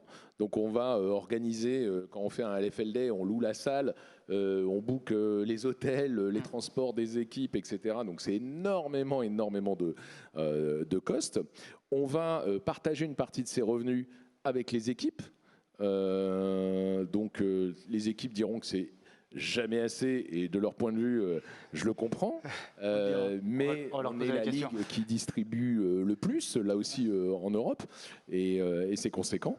Et on va payer évidemment tous les salariés de Webedia qui travaillent sur la ligue, qui produisent du contenu, ce qu'on peut voir sur les réseaux sociaux de la LFL, qui gèrent la relation avec les équipes au quotidien, les plannings des matchs, etc., qui vont aussi commercialiser la LFL. Il y a du marketing, il y a des commerciaux, etc. Et donc tout cet écosystème n'a aujourd'hui comme source de revenus que les sponsors. Les sponsors. Je vais te proposer juste 2 petites questions très courtes avant de poser la question sur la redistribution au patron de club autour de cette table. Le budget globalement de la LFL sur une année, tout compris, grosso modo Alors honnêtement, je l'ai pas de tête, mais c'est une ligue qui doit coûter, en comptant les événements, entre 2 et 3 millions. Sur une année complète. Et est-ce qu'aujourd'hui, la LFL gagne de l'argent? Est-ce que Webedia est bénéficiaire? Aujourd'hui, la LFL est profitable. Ouais. Mais ce qu'il faut bien avoir en tête, c'est que la LFL fait partie d'un écosystème qu'on appelle ERL. Donc pour ceux qui ne sont pas familiers avec ce terme, c'est ce qu'on appelle les European Regional League. C'est en fait les ligues locales. Nationales de League of Legends. Une ERL, donc l'ERL France dont on est en charge, c'est pas que la LFL. C'est la Div 2, c'est la Coupe de France, c'est les Up and Down, c'est le broadcast des European Masters, c'est tout ça qui constitue l'ERL et qui est l'engagement, la responsabilité de ce qu'on appelle les TO, les Tournament Organizers. Il y en a un par pays, en gros. Hein. Il y a LVP en Espagne, il y a Freaks4U en Allemagne, il y a Webedia en France. Donc en fait, c'est hyper difficile parce que ce qui compte, c'est pas tant de rendre la LFL profitable, c'est que tout l'écosystème ait un sens économique. Et ça, c'est beaucoup plus dur. Et je suis pas sûr, je pense pas que l'intégralité de l'écosystème soit profitable. Sur la redistribution, je me tourne vers vous, Sean et Arthur. Est-ce qu'on est satisfait aujourd'hui en tant que patron de club Non, moi je peux y aller. Hein. Je pense, on est satisfait parce que mine de rien, on vit d'une passion. Enfin, je veux dire, c'est un rêve quand même ce qu'on est en train de faire. On regarde des gens jouer à League of Legends. Donc parfois, je veux juste qu'on remette un petit peu les bases. Ceci étant dit, je pense qu'aujourd'hui, c'est extrêmement compliqué d'être compétitif sur l'aspect financier. D'où chez Aegis, on est hyper content parce qu'on est à l'équilibre. Voilà, on l'est maintenant. Après 2 ans quand même, c'est une vraie fierté. Ça coûte cher tout ça. Question, est-ce que tu es à l'équilibre sur la LFL ou sur l'entreprise au global? Tout. Ouais. Okay. Sur la LFL, en vrai, c'est une question parce que on parlait des influenceurs qui permettent aussi de pouvoir récupérer un petit peu d'argent à travers différents partenariats. Nous, on a la chance, je pense que on vous apprend rien, mais d'avoir donc des partenaires super chouettes quand même qui sont arrivés. On a réussi à travailler dur pour ça, et on a également donc le merch qui arrive aussi. Et je dirais que sur la LFL, alors je ne sais pas si on peut tout dire sur le système de répartition financière, etc., parce qu'il n'y a pas de secret, mais il y a vraiment une valeur qui est accordée au résultat, une valeur qui est accordée à l'implication dans la ligue. Et en tant que nouvel entrant, alors c'est notre 2e année, mais en tant que nouvel entrant, j'ai toujours trouvé ça fair. C'est-à-dire que moi, je suis quand même pour le plus méritant arrive à la fin à quelque chose, surtout dans une ligue compétitive. Et là, du coup, c'est vrai que cette année, par exemple, ce Spring Split, on n'a pas fait des bonnes perfs sur le sportif, mais on a été quand même présent sur le média, donc ça a permis de compenser un petit peu. Et je pense que c'est un peu l'idée, c'est-à-dire que tout le monde doit jouer le jeu, tout l'écosystème doit grandir, mais il faut aussi performer dans l'écosystème pour pouvoir en tirer un petit peu plus d'argent que les autres. Évidemment, évidemment, on attend beaucoup plus, mais ça c'est logique et ce serait absurde de ma part de ne pas le dire. Mais bon, il faut remettre dans le contexte. C'est une ligue sur laquelle on gagne quelque chose au sens de la ligue nous rémunère. C'est pas le cas de toutes les ligues, c'est pas le cas de tous les jeux. C'est quand même utile de le rappeler. Après, est-ce que on considère avoir une rémunération à la hauteur de ce qu'on crée et génère comme valeur? Non, mais tu l'as dit, puisque de toute façon, en fait, ce qu'on finance indirectement, c'est l'intégralité de l'écosystème. Donc c'est aussi la Div 2 qui nous permet de trouver des talents et Open Tour. Donc on peut s'arranger comme ça avec nous. Un des grands débats qu'on a quand on en discute, parce qu'évidemment c'est une discussion. Ce débat, on l'a. Oui, c'est ce que j'allais vous demander. C'est quand même des discussions que vous avez régulièrement, je suppose. On se parle quasiment tous les jours. Voilà, normalement, on s'insulte, hein, évidemment. Là, on essaie de Surtout en ce moment, on essaie de se tenir. Je trouve très On renégocie les... On ouvre un peu le capot. En ce moment, on renégocie les conditions pour les prochaines années. Donc là, Alors, j'ai reçu un email terrible juste avant ce live. J'ai juste ouvert, j'ai refermé. Bref, on en reparlera plus tard une fois que les caméras seront éteintes. Mais ceci étant dit, voilà, il y a la partie positive. La partie négative, c'est que effectivement, il y a la valeur. Je ne vais pas rentrer dans des détails, mais il y a deux phases. Évidemment, nous cette année, en tant qu'Armin, c'est un tout petit peu différent parce qu'on a réduit la voilure du fait qu'on est rentré en LEC, on a repositionné le produit LFL chez nous comme un outil pour détecter et former des talents, ce qui veut dire qu'il y a des talents qu'on forme. Ensuite, le but, c'est qu'ils aillent en LEC si possible chez nous, mais parfois, malheureusement, ils vont ailleurs. Et on essaye de les entourer avec des joueurs talentueux qui ont de l'expérience, qui permettent d'avoir on va dire une ambition de gagner la Ligue. C'est l'objectif. Comme ça, je leur dis, et c'est clair. Mais on a divisé à peu près par 2 le budget global. Et les salaires des joueurs ont été divisés entre 2 et 3 par rapport à ce qui se passait avant, puisqu'on a décidé d'investir. Donc maintenant, ils habitent à Paris, tout frais payé, hein, ce qui est logique, et puis plus de coachs, de performance, etc. Mais globalement, le budget moyen a été divisé par 2 entre 23 et 24, 2023 et 2024, ce qui était une obligation. On était arrivé à un moment où, globalement, les coûts étaient trop élevés. Et on a décidé de se dire, OK, on y va un peu moins fort là-dessus, et ça tombe bien parce que c'est la bonne année. Mais à l'époque de 2023, les gains directs de la Ligue, c'est un 7e ou un 8e de ce que nous coûtait l'équipe au global. Et donc là, évidemment, c'est la discussion qu'on a. Moi, je vais trouver que c'est beaucoup trop peu, et on va me dire, et c'est à juste titre, ce que tu m'évoques, c'est oui, mais ça attire des sponsors, oui, mais ça vend du merchandising. Et c'est là où, en fait, le PNL, le budget de l'équipe, il faut le prendre en fonction de diverses sources de revenus. Je pense que ça fera partie des questions plus tard sur comment on finance, mais voilà pour donner un peu un ordre de grandeur. Donc nous, on a décidé de réduire un petit peu la voilure sans réduire l'ambition, mais avec un positionnement un petit peu différent, ce qui nous permet de rentrer un peu plus dans un écosystème. Voilà, on est sur un 4, un 5 de ce que la Ligue nous donne. Si on perf, attention, si on perf en audience et en performance sportive. Je parle vraiment du top de ce qu'on peut gagner, nous, en tant que club. Ouais, deux choses effectivement en complément. Donc, rappeler que c'est une ligue ouverte, pas une ligue fermée. Donc, les clubs qui sont là n'ont pas payé pour avoir un slot. Donc, c'est pas du tout le même modèle.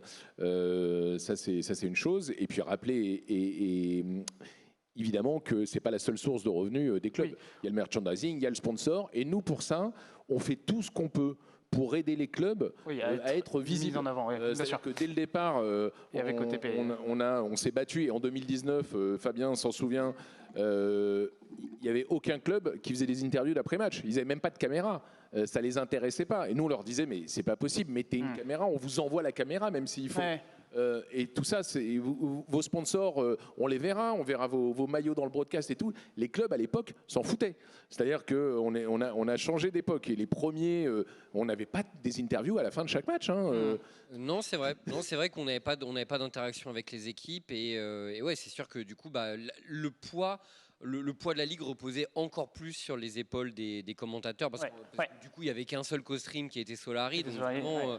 on avait une très très grosse responsabilité. On a toujours une grosse, mais je pense que c'est un peu plus partagé. Effectivement, les équipes font beaucoup plus d'efforts sur tous ces points-là, mais aussi parce qu'elles ont compris que c'est dans leur intérêt. Voilà. Et donc, en fait, on a travaillé effectivement à permettre aux équipes aussi de mieux se vendre, d'avoir plus de visibilité dans le broadcast pour que l'audience de la LFL leur profite également et qu'elle profite à leurs partenaires. On y reviendra juste après. Juste une question, il y a un minimum de revenus liés à la participation à la LFL aujourd'hui Oui, bien sûr. Il y a ce qu'on appelle un MG, un minimum garanti. En fait, le modèle de la LFL, il est simple. C'est un partage, c'est un pourcentage des revenus de sponsoring. Mais pour que les équipes ne soient pas trop dépendantes du succès commercial de la LFL, s'il y a des sponsors qui s'en vont ou des sponsors qui payeraient moins, il y a ce qu'on appelle un MG, un minimum garanti. Ce minimum garanti est divisé entre les 10 équipes et il est divisé en gros en 3 parties. Une partie en 10 parts égales pour la présence dans la LFL. Et là, il n'y a pas de jaloux qu'on soit premier ou 10e, on touche la même chose. Une partie divisée en 10 parts en fonction des résultats sportifs et une partie divisée en 10 parts en fonction de l'audience. Voilà. De l'audience sur OTP. Sur OTP, ouais. De l'audience sur Précision. OTP. Oui. C'est important parce que ça, Voilà. Oui, parce on est en phase de, on est en phase de renégociation. Le juge de donc, paix. Le juge de exactement, paix. mais c'est important, C'est des c'est-à-dire que discussions actuelles, ouais. on pourrait faire 1 million sur l'éco-stream, on ne serait pas nécessairement premier du classement de l'audience. Non, parce que vous avez des revenus du co-stream. Voilà, mais en tout cas, comme ça, c'est précis. Jusqu'à où. Et le MG, ce fameux minimum garanti, c'est le nerf de la négociation. Oui. Entre les clubs, on a une organisation où il y a des représentants de clubs, voilà, et Bertrand et ses équipes, bien sûr. Et ensuite, c'est là où on s'échange des emails et voilà, et chacun sait tout à la réception de l'email de l'autre. On peut dire qu'on a on a les comptes rendus de tout ça et c'est un régal de pouvoir participer. Est-ce qu'on est proche d'un accord? Non, mais en vrai, c'est hyper agréable. Parce que Et c'est normal, Voilà. c'est normal, hein, c'est des affaires.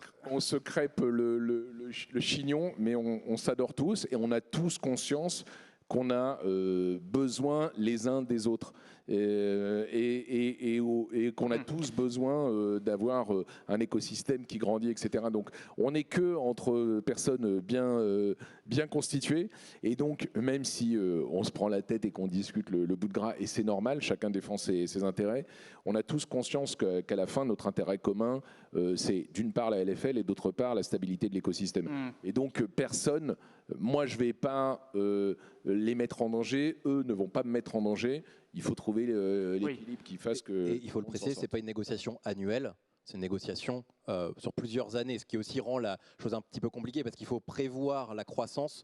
Par exemple, le dernier minimum garanti a été négocié justement par la personne qui me prête sa place aujourd'hui, entre autres Xavier. Et justement, c'était des discussions à un moment où il était impossible de savoir qu'il y aurait du gentlemate, qu'il y aurait tous ces clubs-là qui arrivaient. Donc, on doit renégocier sur la base de ce qui est aujourd'hui, en essayant de se projeter sur ce qui sera demain.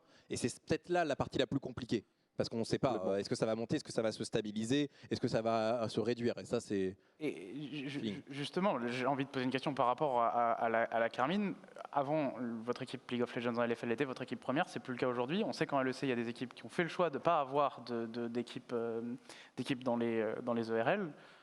C'est quelque chose que vous pouvez mettre dans la balance aujourd'hui, cette menace entre guillemets ou... Bien sûr, on pourrait tout à fait dire ça. Après, l'idée de notre négociation, c'est de ne pas avoir une négociation par la menace. On l'a dit. Encore. Bien sûr, mais on est poussé, bien sûr, par d'autres clubs à menacer de toutes nos forces. Mais aujourd'hui, il n'y a pas de discussion puisque on estime que c'est important pour nous. On a une stratégie en tant que club de faire monter des talents à LEC. Donc évidemment, il faut bien qu'on soit dans une ERL. Et la Ligue française est la plus naturelle, la plus évidente. C'est là que notre histoire s'est créée, c'est là que le club s'est fondé. Donc voilà, après... Enfin, vous pourriez avoir un club satellite comme sur Valorant, quelque chose comme ça. Enfin, puisque c'est comme ça... Aegis devient votre club formateur. Après, il y a des règles quand même. Il y a des choses qu'on il y a des choses qu'on peut faire, des choses qu'on ne peut pas faire aussi. Mais évidemment, rien ne nous empêche de mettre ça dans la balance. C'est vrai. À date, on ne met pas dans la balance. Il y a un axe, juste parenthèse, quelque chose dont on parle très très peu, c'est les fusions potentielles de clubs. Il y a beaucoup de clubs actuellement dans l'e-sport, en vrai, mais il y en a pas mal d'amateurs, voire semi-pro. Et c'est vrai que ça peut exister depuis la nuit des temps, mais c'est pas si mal. Alors nous, évidemment, on reste un club, on espère rester à terme vraiment numéro 1 en maîtrise de notre domaine, mais c'est pas un axe si bête que ça, tu vois. Des clubs qui se rassemblent en fait, pour former une entité un petit peu plus forte, parce que dans le sport, en fait, il y a une attache régionale, il y a une attache à la ville, c'est-à-dire que effectivement Paris va pas être avec Rennes et vous n'allez pas être entre les deux à Chartres, tu vois, au sens. Ils vont rester proches de la ville, alors que nous, ça reste quand même des entreprises privées qui ont des intérêts, qui ont des contrats de prestation, etc. Et mine de rien, c'est un axe peut-être qui est un peu sous-estimé actuellement. Qu'on a vu en LEC. Complètement dans notre milieu en termes de fusion. Et des très grands clubs internationaux d'e-sport sont nés de la fusion de deux clubs. C'est clairement quelque chose qui est sous-estimé en France. Je sais qu'on en avait déjà évoqué le sujet. Et c'est, je pense, quelque chose qui pourrait arriver et qui aurait beaucoup de sens sur certains cas particuliers et qui renforcerait, qui créerait une structure vraiment de l'addition des forces respectives. Et moi, j'espère que ça arrivera. parce que je pense que ça arrivera. ça va créer des jolis clubs, On des très jolis on clubs. le voit déjà plus ou moins. Je ne sais pas si l'exemple colle à ce que vous dites là, mais en LEC avec Mad Lions, Koi, Oui, ou Movistar, qui est ou vraiment Giants et, ou Giants et Excel. hein. Excel, oui, oui. Mais c'est pas pour rien. C'est un renforcement. Il y a Giants qui est Il y en a un plus intéressant que l'autre. Je n'attaque personne, mais bien sûr, chacun a son feeling, hein, mais ça répond aussi aux histoires des clubs. On fait partie des entreprises et puis voilà, je peux vous dire que tout va bien et maintenant il y a plein de difficultés, ne serait-ce qu'à la Carmine. Et donc peut-être qu'un jour les difficultés on n'arrivera pas à les surmonter et voilà, c'est pas l'objectif. Mais cette option existe et je trouve qu'elle est sous-estimée. Ouais. Et il faut pas la prendre avec négativité ou un truc sale. C'est quelque chose qui est accessible. Et mettre son ego de côté, c'est ce que ça signifie, hein. Et puis il faut trouver un nom, enfin bon, c'est tout un bazar, mais ça a beaucoup de sens quand même. Mais un rachat, dans le monde de tous les jours, ensuite je te passe la balle chips. Par exemple, si un Microsoft veut miser absolument sur l'intelligence artificielle, ils ont deux choix. Soit ils recrutent en interne, ils font tout de leur côté, ils font tout ce qu'il faut pour être rapide, soit ils rachètent une entreprise qui fait déjà ça. Sauf que comme Microsoft est 1000 fois plus puissant dans la balance, l'entreprise ne va pas oublier son nom et va devenir Microsoft. Et je veux dire, c'est pas exclu dans l'e-sport, quel que soit le domaine, la production, les équipes e-sport ou autres. Donc il faudra l'envisager, pas forcément à coup de levée de fonds, mais de fusion d'entités. mais ça, oui, on le voit déjà. On voit les cas qu'a cité Arthur en LEC, c'est des cas assez probants de une fanbase et un club visible beaucoup sur les RS, et un en général qui l'est moins, mais qui a un slot LEC.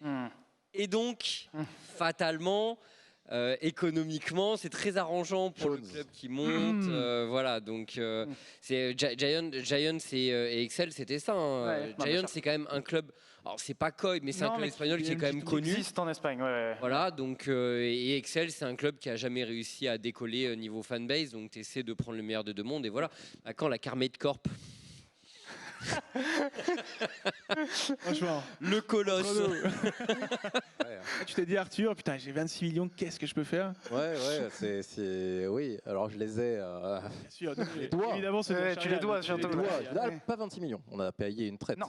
Soyons, et puis, on a travaillé quand même. On doit un peu moins maintenant. Puis il y a un tiers qui est étalé aussi, qui est en fin de compte. C'est quasi public. Enfin si, c'est public les modalités. Donc oui, ça coûte cher d'aller en LEC. Mais est-ce que le rêve a un prix, chers amis? Je ne suis pas sûr. Ça dépend quel prix. En tout cas, cette fois, il a un prix, oui, je le confirme. Non, mais c'est vrai, de toute façon, l'e-sport, même de manière générale, je le redis, c'est quand même une passion. Enfin, moi, je joue aux jeux vidéo, tout le monde ici a joué à un jeu vidéo au bout d'un moment. On regardait Bertrand quand on était plus jeune à la télé. Et là, on est assis à côté. Et on oublie parfois que tout ça, voilà. La plupart des gens qui nous regardent ne le savent pas. Hein, mais tout ça, c'est un kiff. Voilà, il faut se rappeler de ça. Parfois, on oublie que le gaming, c'est un kiff. On vit un truc de fou. Bien sûr, tout ça est un modèle économique. On est en plein dans le capitalisme. Donc, il faut réfléchir un petit peu à toutes ces. Je reconnais modalités. un homme qui négocie avec des agents. Parce que le coup dit non, mais quand même, on gagne sa vie en jouant aux jeux vidéo, c'est quand même bien. Et ça, je connais cette méthode. Et je pense aussi, j'essaie d'utiliser la même méthode. Vous vous rendez compte? Non, mais je négocie et je un jeune homme comme ça, c'est la passion. Payé à jouer aux jeux vidéo. Payé en visibilité, on le sait. On connaît les. Je pense vraiment. Et je veux dire que parfois, dans toutes ces discussions-là qui vont être houleuses ce soir, demain, dans des semaines, parfois il y a des calls où ça part loin. Je me dis, putain, on est quand même dans un truc de gaming, c'est cool, c'est en train de grandir, ça va grandir, c'est certain. Il y a tout le monde, les gens qui sont plus jeunes que nous, ils sont plongés dans les écrans, à tort ou à raison, mais en tout cas, ils le sont, donc ils vont être forcément dans le gaming. Là où nous, on a découvert ça plus tard. Donc, en fait, ça va grandir. Maintenant, la décision, c'est qu'est-ce qu'on a envie de faire aussi pour notre futur, comment est-ce qu'on a envie de set up les choses, et pas uniquement de penser à nous, donc faire les choses bien et qui ont du sens, et pas uniquement via entreprise. De ne pas être trop pressé. Parce que c'est vrai qu'on a cette tendance naturelle à foncer, ce qui est normal, hein, on veut toujours plus. Et c'est quelque chose, nous, c'est des questions qu'on se pose. Après, il y a des opportunités, on doit les saisir, etc. Mais cette sensation de devoir aller vite, c'est quelque chose qui a pu causer du tort à l'e-sport. On vient quand même, on clôt un chapitre de quelques années où des clubs ont levé des fonds uniquement pour payer des salaires de joueurs. Exactement. Qui, en termes de création de valeur pour une entreprise, est une folie. Et c'est quelque chose dont on revient et qui a créé beaucoup de tort. Évidemment, ça crée une inflation des salaires. Peut-être qu'on parlera de comment on peut répondre à ça dans les années à venir. Mais en tout cas, il faut aussi voir quelles sont les vagues, les tendances. Et on est sur la fin d'une tendance, le début d'une nouvelle qui n'est pas simple mais qu'il faut qu'on écrive. Et c'est pas simple à définir. Mais ce qui est bien, c'est que les clubs ont su se réinventer. Honnêtement, j'étais très inquiet 2019, 2020, et notamment quand le Covid est arrivé, Ouais. puisque effectivement, la plupart des clubs, leur modèle économique, c'était d'aller lever, faire des levées. En disant on est le Real Madrid de demain, regardez, et d'aller lever de l'argent. Mais vraiment. Et quand la crise est arrivée et que finalement les clubs qui avaient levé une fois, 2 fois, 3 fois commençaient à avoir du mal à lever une 4e fois parce que les investisseurs commençaient à dire il est où le retour sur investissement. Moi, très honnêtement, j'ai eu peur. J'ai pensé qu'il allait y avoir beaucoup plus de dégâts économiques dans l'écosystème des clubs et que beaucoup de clubs allaient disparaître. C'est beau de le reconnaître. Hein. C'est beau de le reconnaître. C'est vrai que ça faisait vraiment. peur. Non, mais vraiment. Moi, j'avais peur et j'étais inquiet pour la LFL en me disant on va perdre des clubs. Aujourd'hui, Ça a eu lieu quand même. Ça a lieu. ouais, mais Tu vois, il y a combien de clubs Mais qui étaient là en 2020 qui sont encore là, en LFL par exemple? non, mais des clubs qui ont chuté économiquement. Pas tant que ça finalement. Ok. Pas tant que ça. Et surtout ceux qui sont là sont encore là. Ils ont su se réinventer. Chacun a trouvé effectivement son modèle économique complémentaire. Oui. Team Geo, effectivement, c'est une agence de marketing, etc., qui génère des revenus à côté. Les influenceurs génèrent des revenus à côté. Et finalement, je trouve que l'écosystème a été hyper agile, hyper intelligent et a su se réinventer en très peu de temps. Ouais. Alors, on a parlé justement de comment la ligue fonctionne. Bon, évidemment, on aurait pu rentrer beaucoup plus dans les détails, mais faut qu'on parle de c'est vrai, mais on pourrait faire presque 1h30 là-dessus en réalité.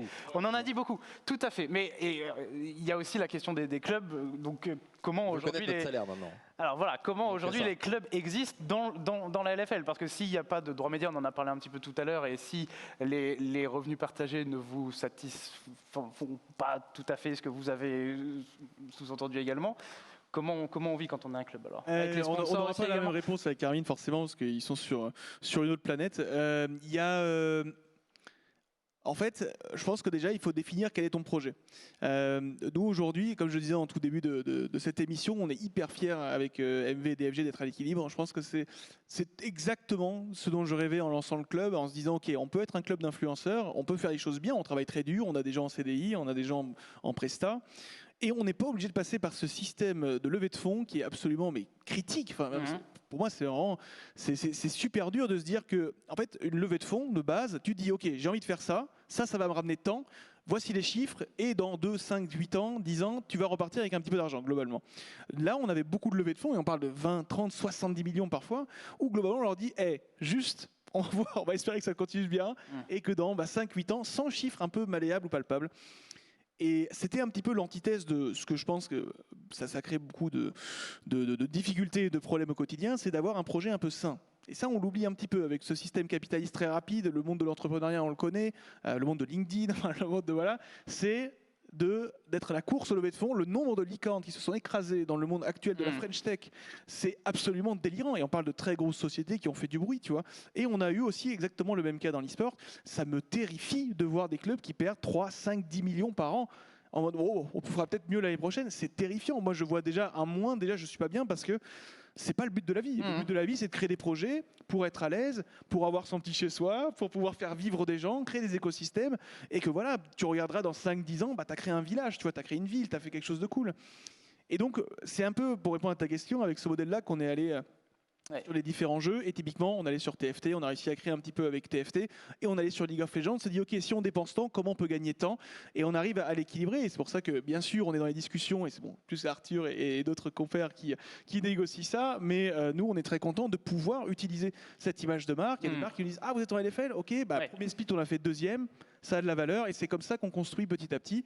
Et du coup, on espère que dans quelques années, le fait d'avoir pérennisé notre structure suffise pour pouvoir être considéré comme un des grands. Mais avant de poser la question à Arthur, vous avez quand même, parce que ça a été dans le discours un petit peu aussi, alors avec plus ou moins d'humour chez certains de vos fondateurs, mais de dire que c'est difficile la LFL. Vous avez été surpris quand même par le nombre d'argent, enfin les quantités d'argent à récupérer pour être compétitif voilà ce que. Non, parce que en fait, dès lors qu'on est rentré avec Aegis, le message que j'avais dit, c'est il faut qu'on marque un coup, il faut qu'on montre qu'on est présent. Ok. J'ai dit que la première personne qu'on recruterait, c'est Lounet.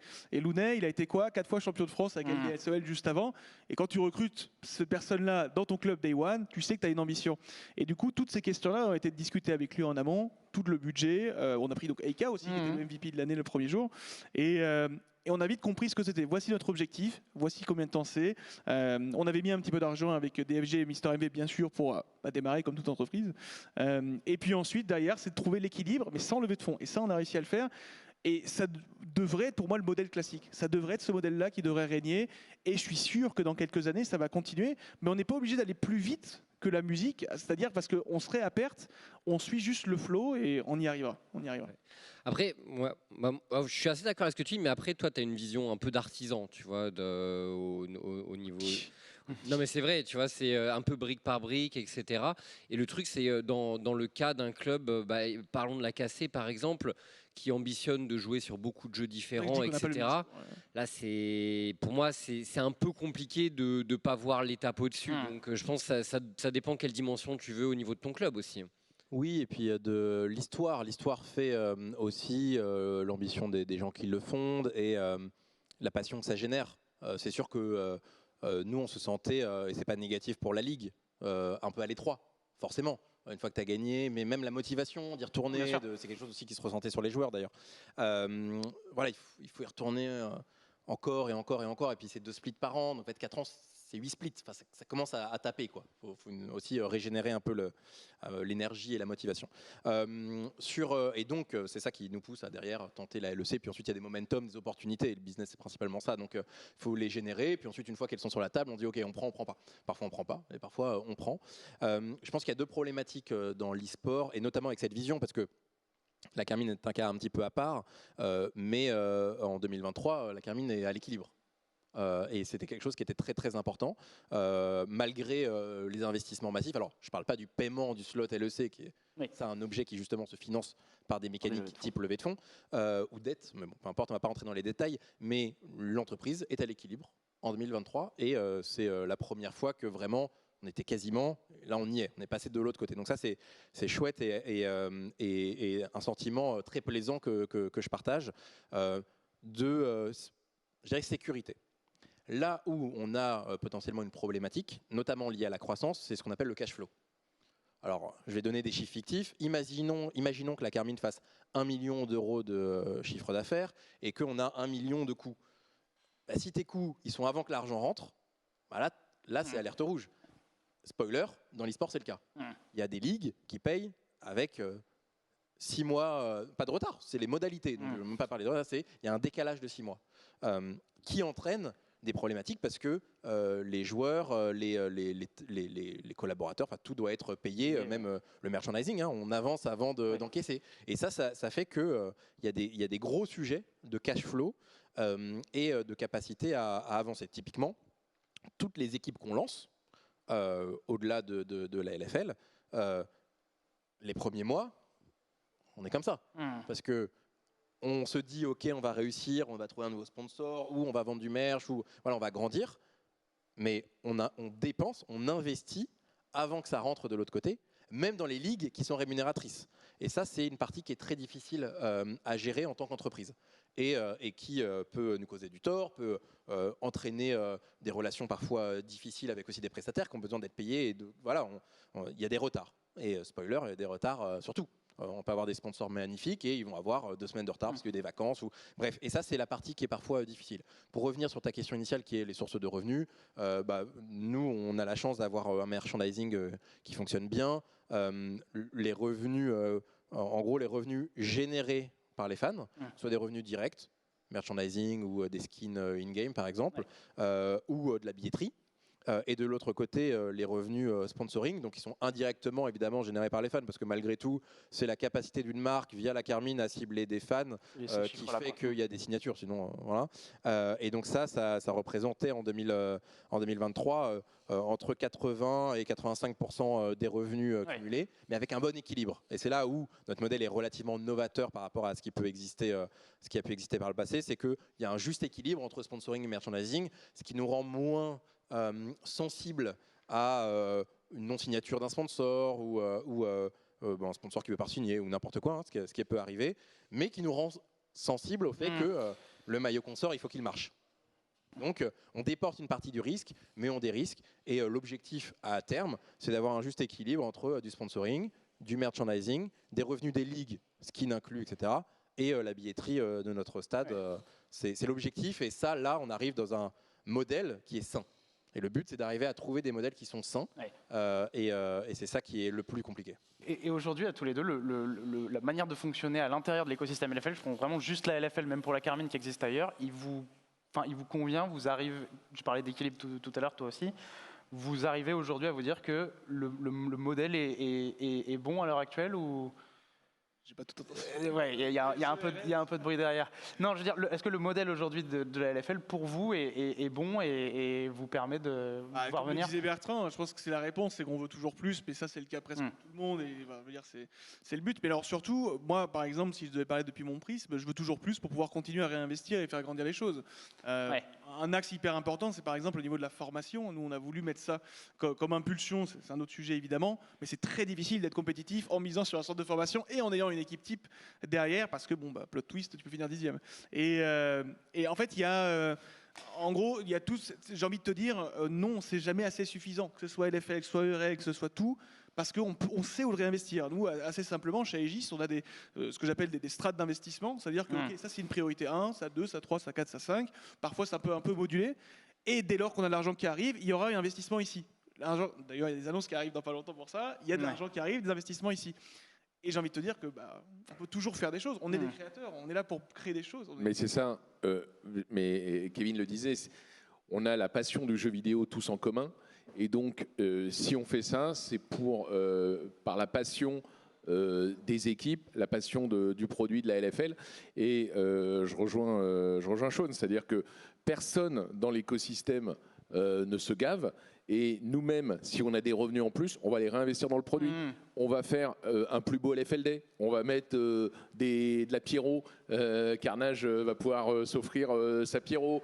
Ses feux froids, où on va mettre plus de light, où on va se permettre de mieux accueillir les joueurs, de les mettre dans des beaux hôtels pour qu'ils vivent un super moment, etc. Et en fait, c'est ça. Dès qu'on peut, tous à notre niveau, on réinvestit pour faire grandir l'écosystème. Et ça, je pense qu'on peut tous s'en féliciter. C'est-à-dire que personne n'est là en se disant « Ah, génial, il y a du fric en plus, je vais gratter. » J'ai envie de te poser un peu la question, Sean, l'équipe que vous présentez pour le deuxième split en LFL, où vous avez obligation de résultat, il découle un peu de ça. On sent qu'il y a un peu plus de moyens mis aussi parce que... Pas forcément. Pas forcément. Pas forcément. Nous, en gros, on a identifié un axe, c'est que... il nous faut des infrastructures. C'est-à-dire qu'aujourd'hui, si tu faisais un peu le bilan des équipes qui étaient en haut du tableau et en bas du tableau, tu avais celles qui avaient des locaux et des GH, et les autres qui étaient à peu près online, qui avaient 2-3 petits bootcamps, TDS, nous, Solari, etc. Ça découle aussi du fait que, bien sûr, toutes les autres équipes, BDS par exemple, ont des locaux vraiment incroyables. Du coup, nous, tout simplement, là, cet été, on a pris une très grande maison, on l'a équipée parfaitement pour que les joueurs puissent s'entraîner. Ils s'entraînent à fond. Ouais, c'est plus là qu'il y a eu... Le profil des joueurs, évidemment, voilà, on a des joueurs coréens qui ont une histoire. L'idée, c'était de juste dire, OK, là, maintenant, on va jouer différemment, jouer avec genre une équipe type et en GH. Qu'est-ce qu'on va faire? Là, j'aimerais bien avoir le résultat, en espérant bien sûr pouvoir postuler pour le titre de champion. Mais vraiment là, c'est aussi encore une fois un test and learn de OK, là, on commence pas à mettre plus d'argent, mais plus d'infrastructures. Oui, mais ça reste des investissements différents. Arthur, tu voulais ajouter quelque chose de particulier ou... Moi, je suis là. Je peux confirmer déjà que les joueurs dorment dans des hôtels au LFL Days bien meilleurs que les dirigeants des clubs. J'ai dormi dans une geôle de prison pendant qu'ils étaient dans un hôtel magnifique et donc et que Carnage a un énorme budget pyrotechnie, mais ça c'est pour lui. Hôtel. Et hôtel également, je suis sûr qu'il était très confortablement Je vais pas poser la installé. Et c'est vrai que les classements et les rankings d'équipes peuvent s'analyser à plein d'égards. Je pense que typiquement nous dans notre cas, les gens surestiment les salaires donnés aux joueurs. Alors par le passé, comme je l'ai expliqué, on était mieux disant là-dessus, mais tout le monde était à distance. Là, non, on a décidé pareil, en fait de la même manière, mais avec un split, on va dire 1 ou 2 splits d'avance, parce qu'on a souffert l'année dernière assez durement, et donc on a décidé de faire des choix là-dessus. Et c'est vrai que on investit beaucoup plus sur l'accompagnement que sur le salaire in fine de tel ou tel joueur, dans l'esprit de on te donne moins pour te donner plus de chances de réussir. Parce que sinon, oui, tu pourrais avoir 1000, 1500, 2000 de plus, mais le fait d'être avec tes teammates, le fait de vivre une histoire par ailleurs, parce que le fait d'être ensemble, c'est quand même une autre aventure que tout le monde a à distance. Les perfs coach, les machins, les trucs, d'avoir assez de strats, des scouts qui vont permettre d'avoir un teammate, hop, on allait le chercher, l'analyser. Tout ça, c'est des zones d'investissement qui nous paraissent de plus en plus importantes. Mais l'argent, le salaire d'un joueur va l'attirer, mais c'est pas ce qui va le faire performer. Mais la question du budget, des salaires de LFL, ça a été une grosse question. On en parlait un petit peu tout à l'heure aussi. Aujourd'hui, il y a eu une époque où c'était vraiment démesuré par rapport à la réalité. Aujourd'hui, c'est un peu plus cohérent ou... Alors je pense que c'est la question est résumée en un seul terme, c'est le salary cap. C'est-à-dire que dans le... Non mais là, il est content de la mode. Yes. Je l'avais noté. Hein. Et, dans le sens où aujourd'hui même, tu vois, ils essayent dans le sport d'avoir une équité à ce niveau-là, parce que sinon tu peux avoir des investissements de tarés, ils prennent tous les joueurs et c'est fini. Nous, il faut que ça arrive. Il faut que ça arrive. Ça ne veut pas dire pour autant qu'il doit être très bas. C'est-à-dire qu'il ne faut pas que tous les joueurs soient payés 100 balles par mois pour que les équipes soient bien. Et à contrario, il ne faut pas qu'il soit trop haut, sinon il ne servira à rien. Il y a un équilibre, et ça c'est une discussion dans tous les cas qui arrive et qui est en cours même. L'idée en fait du salary cap, c'est de dire voilà, là, il y a 3 manières en gros d'être compétitif. 1, c'est le salaire. 2, c'est les infrastructures, on en a parlé. Et 3, c'est le projet du club. Le projet du club, l'ADN du club, l'identité du club. Ça, pour le coup, par exemple, à Aegis, je pense qu'on est fort. On est fort. Dès que quelqu'un passe par Aegis, il a un vrai ressentiment. Par exemple, notre équipe avec donc Scoumonde, Eika, Lot, Antera et Shiganari, quand on les a revus au LFL Days, tout le monde nous a check, on a pris à l'ancienne, il y a une histoire. Et ça, on peut le créer, on peut le continuer à le créer. Mais quand en face, il y a 3, 4, 5 fois le salaire, les joueurs, ils peuvent t'apprécier, ils peuvent avoir une identité. C'est pas nous. Hein. Mais en gros, tu ne peux pas matcher. Donc en descendant le salaire, le but n'est pas de faire des économies, c'est de donner plus d'importance aux piliers d'infrastructure et aux piliers de projet du club. Et ça, je pense que c'est quelque chose qui va être hyper important pour être compétitif avec les équipes de levée de fonds ou autres. Je rebondis sur quelque chose qui a été dit, la question du salary cap. Aujourd'hui, on en est où? Ça a été une grosse discussion l'année dernière. Ouais, la discussion se poursuit. On sait que c'est une volonté des clubs, pas simplement en France, mais de la plupart des clubs engagés dans les ERL. Donc on discute à la fois avec les autres tournament organizers, nos confrères espagnols d'LVP par exemple, et évidemment avec Riot qui à la fin prend la décision. Mais nous, on peut être force de proposition. L'avantage, c'est que le LEC a mis en place un modèle qui s'y apparente fortement. Et donc ça ouvre encore plus de champs à la discussion. Et effectivement, c'est un des leviers pour aider à ce que l'écosystème soit de plus en plus stable, puisque une fois de plus, c'est le but, l'époque d'élever est terminée. Et donc, il faut jouer sur tous les leviers pour stabiliser au maximum les clubs. Donc ça, c'est un levier. Et oui, des discussions sont en cours. Je ne sais pas, si elles aboutiront, ni quand elles aboutiront. Mais effectivement, c'est un sujet qu'on a sur la table avec Riot et avec les autres tournament organizers. Je pense que ça a fait très mal à l'écosystème en général, l'inflation des salaires. Même en LEC, il y a quelques années, moi, je connaissais le salaire de certains joueurs. Et c'est vrai que tu regardais, tu disais, mais waouh, et cette équipe-là, elle perf comme ça, et il y a tant de gens qui la suivent. Et tu essaies de faire des calculs un peu dans ta tête, de croiser tout ça, et tu te dis, mais c'est de la folie en fait. Et effectivement, la réalité, c'est que tout le monde a dû réduire la voilure parce que c'est allé trop loin. Et je pense que c'est un des premiers trucs qui a fait très mal au club, c'est l'inflation des salaires. Bien sûr, c'est n'importe quoi. Qui était aussi poussé par les clubs eux-mêmes. Oui, bien sûr. Oui, parce que le truc, c'est que ceux qui viennent d'avoir un investissement très frais, Ils arrivent, ils disent bon, bah moi j'ai mon nouveau compte en banque, il est plein, Ouais. c'est parti. Ouais. C'est à ça que servirait la théorie d'un salary cap. Oui. C'est aussi de s'empêcher de nos propres turpitudes en tant que club. Parce qu'il faut aussi se le dire, évidemment. Demain, si je peux envoyer les Avengers en LEC, en LFL et sur toutes les ligues, je vais le faire. Factuellement, aujourd'hui, ce n'est pas nécessaire. C'est-à-dire qu'il est possible, notamment pour les clubs qui ont été fondés par des créateurs de contenu, d'attirer sur d'autres thématiques. Il suffit de voir un avant-après de certains joueurs. Je prends le cas de la Carmine. Ils sont devenus des stars. Au sens, évidemment, notre écosystème, pas Lady Gaga, mais c'est quand même, on a des Lady Gaga de l'e-sport qui sont passés par la Carmine, et derrière, ça permet de vivre et même d'avoir une après-carrière sur Twitch, sur les réseaux, sur Instagram, bien géré, bien accompagné. Un talent passant par certaines équipes peut se faire 5-6 ans de post-carrière déjà assuré en 2 ans à la Carmine. Et ça, on essaye d'intégrer l'élément. La LFL n'a pas été gagnée par le plus gros, le dernier spin n'a pas été gagné par le plus gros budget. Ouais. Après, il y a des aléas, il y a des choix, il y a des heureuses rencontres de joueurs, etc., qui participent, bien sûr. Et on a cette unfair advantage, comme on dit, de certains clubs, dont la Carmine, de pouvoir attirer sur des critères qui sont extra-financiers. Oui. Et honnêtement, c'est ce qu'on a refait là. Et c'est quand même intéressant. Pour autant, on a besoin de se protéger, parce qu'une bonne ligue, c'est quand même une ligue sur laquelle il y a des up and down, donc imaginons qu'il y a un club qui descende, peu importe.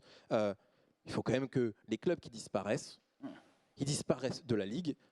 Ils disparaissent pas parce qu'ils ont des problèmes financiers. Il faudrait qu'ils disparaissent parce que ils sont descendus et puis peut-être qu'ils ont une chance de remonter. C'est quand même ça une ligue qui est pleine de succès. C'est une ligue dans laquelle tu n'as pas 30% de turnover de club sur des raisons extra-sportives. Ça, c'est un monde idéal. Et le salary cap permettrait ça. Je précise bien sûr que le salary cap, ce n'est pas une obsession de baisser des salaires des joueurs et on va dire de rejeter la faute sur les joueurs, parce que pas du tout. Ils ont tout à fait raison de gagner le maximum de ce qu'ils puissent gagner au regard d'une économie.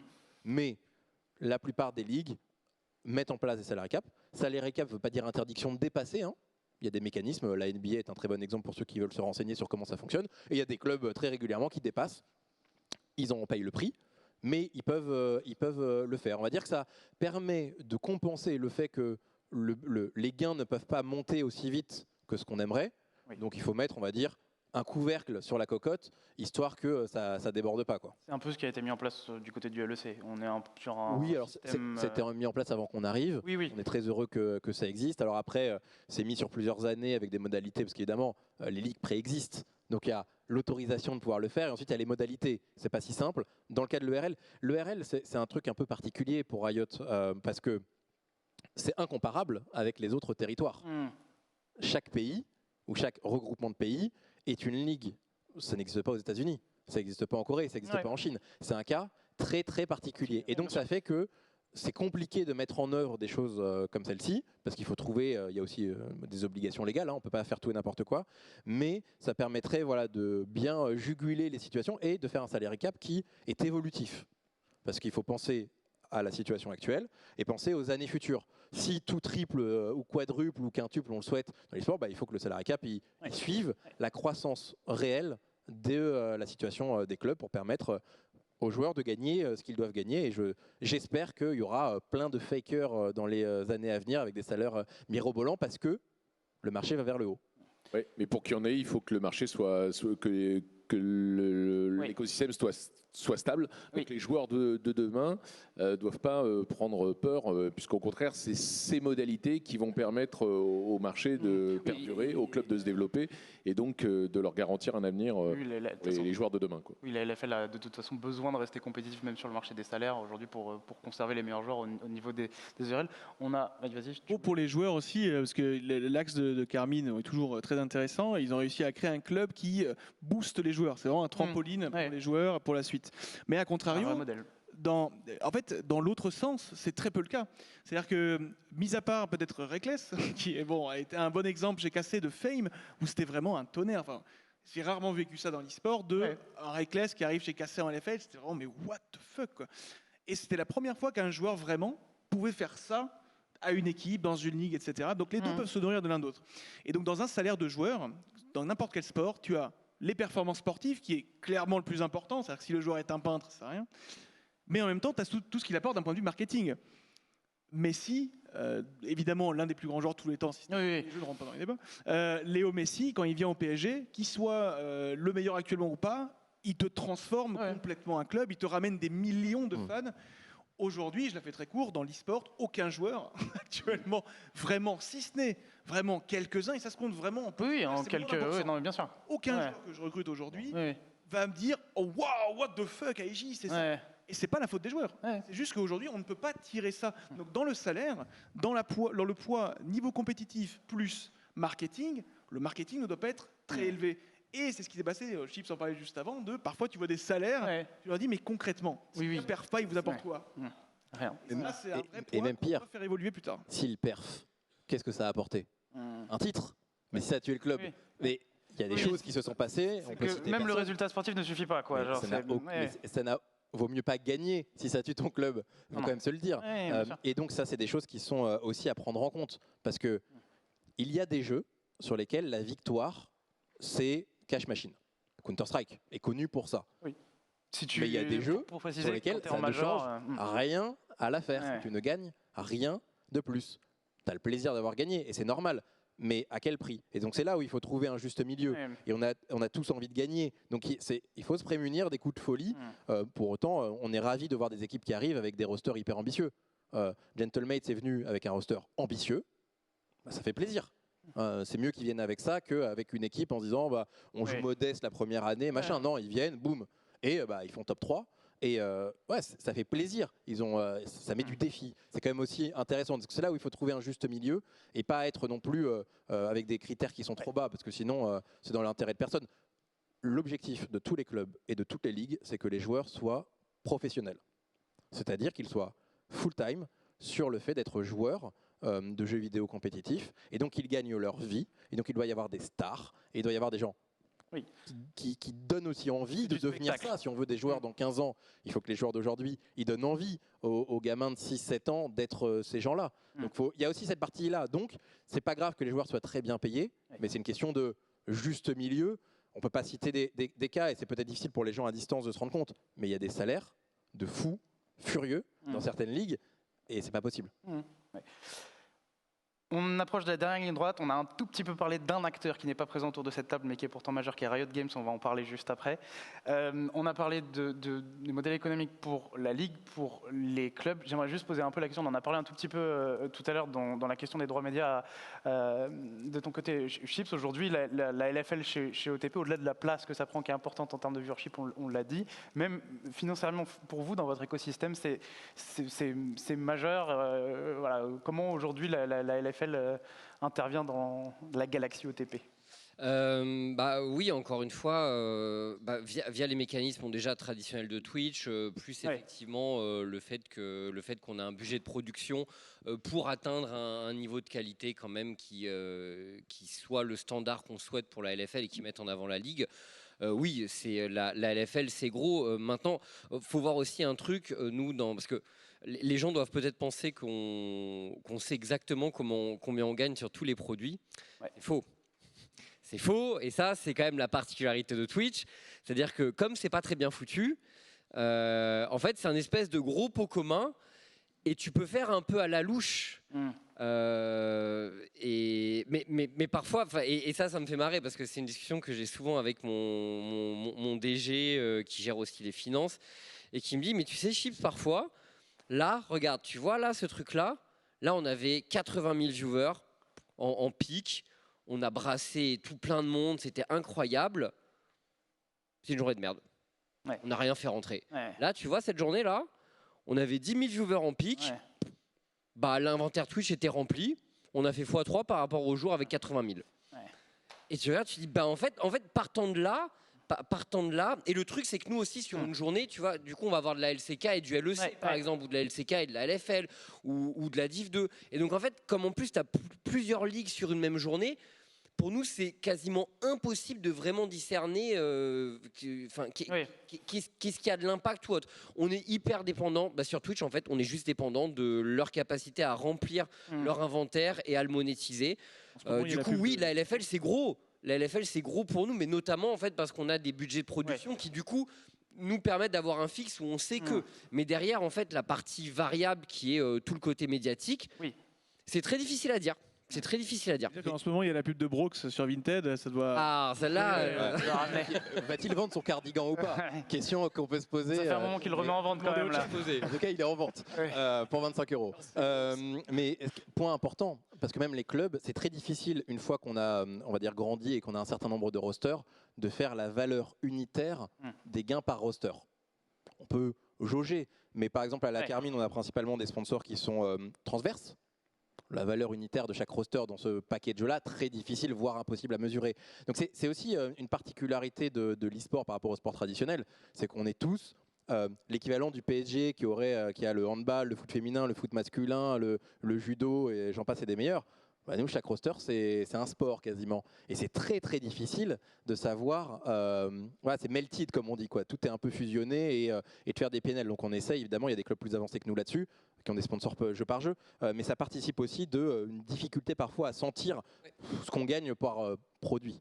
Ouais, je trouve que c'est assez. Enfin, en général, c'est difficile. Et encore une fois, les outils qui sont mis à notre disposition ne permettent pas vraiment de savoir. Nous, à l'époque, avec Bertrand, quand on avait parlé justement de la partie d'OTP dans le pot pour les équipes, etc., bah, du coup, on arrivait en prenant des valeurs un peu arbitraires, en faisant des divisions, etc., par rapport à l'audience et à ce qu'on pouvait générer en général.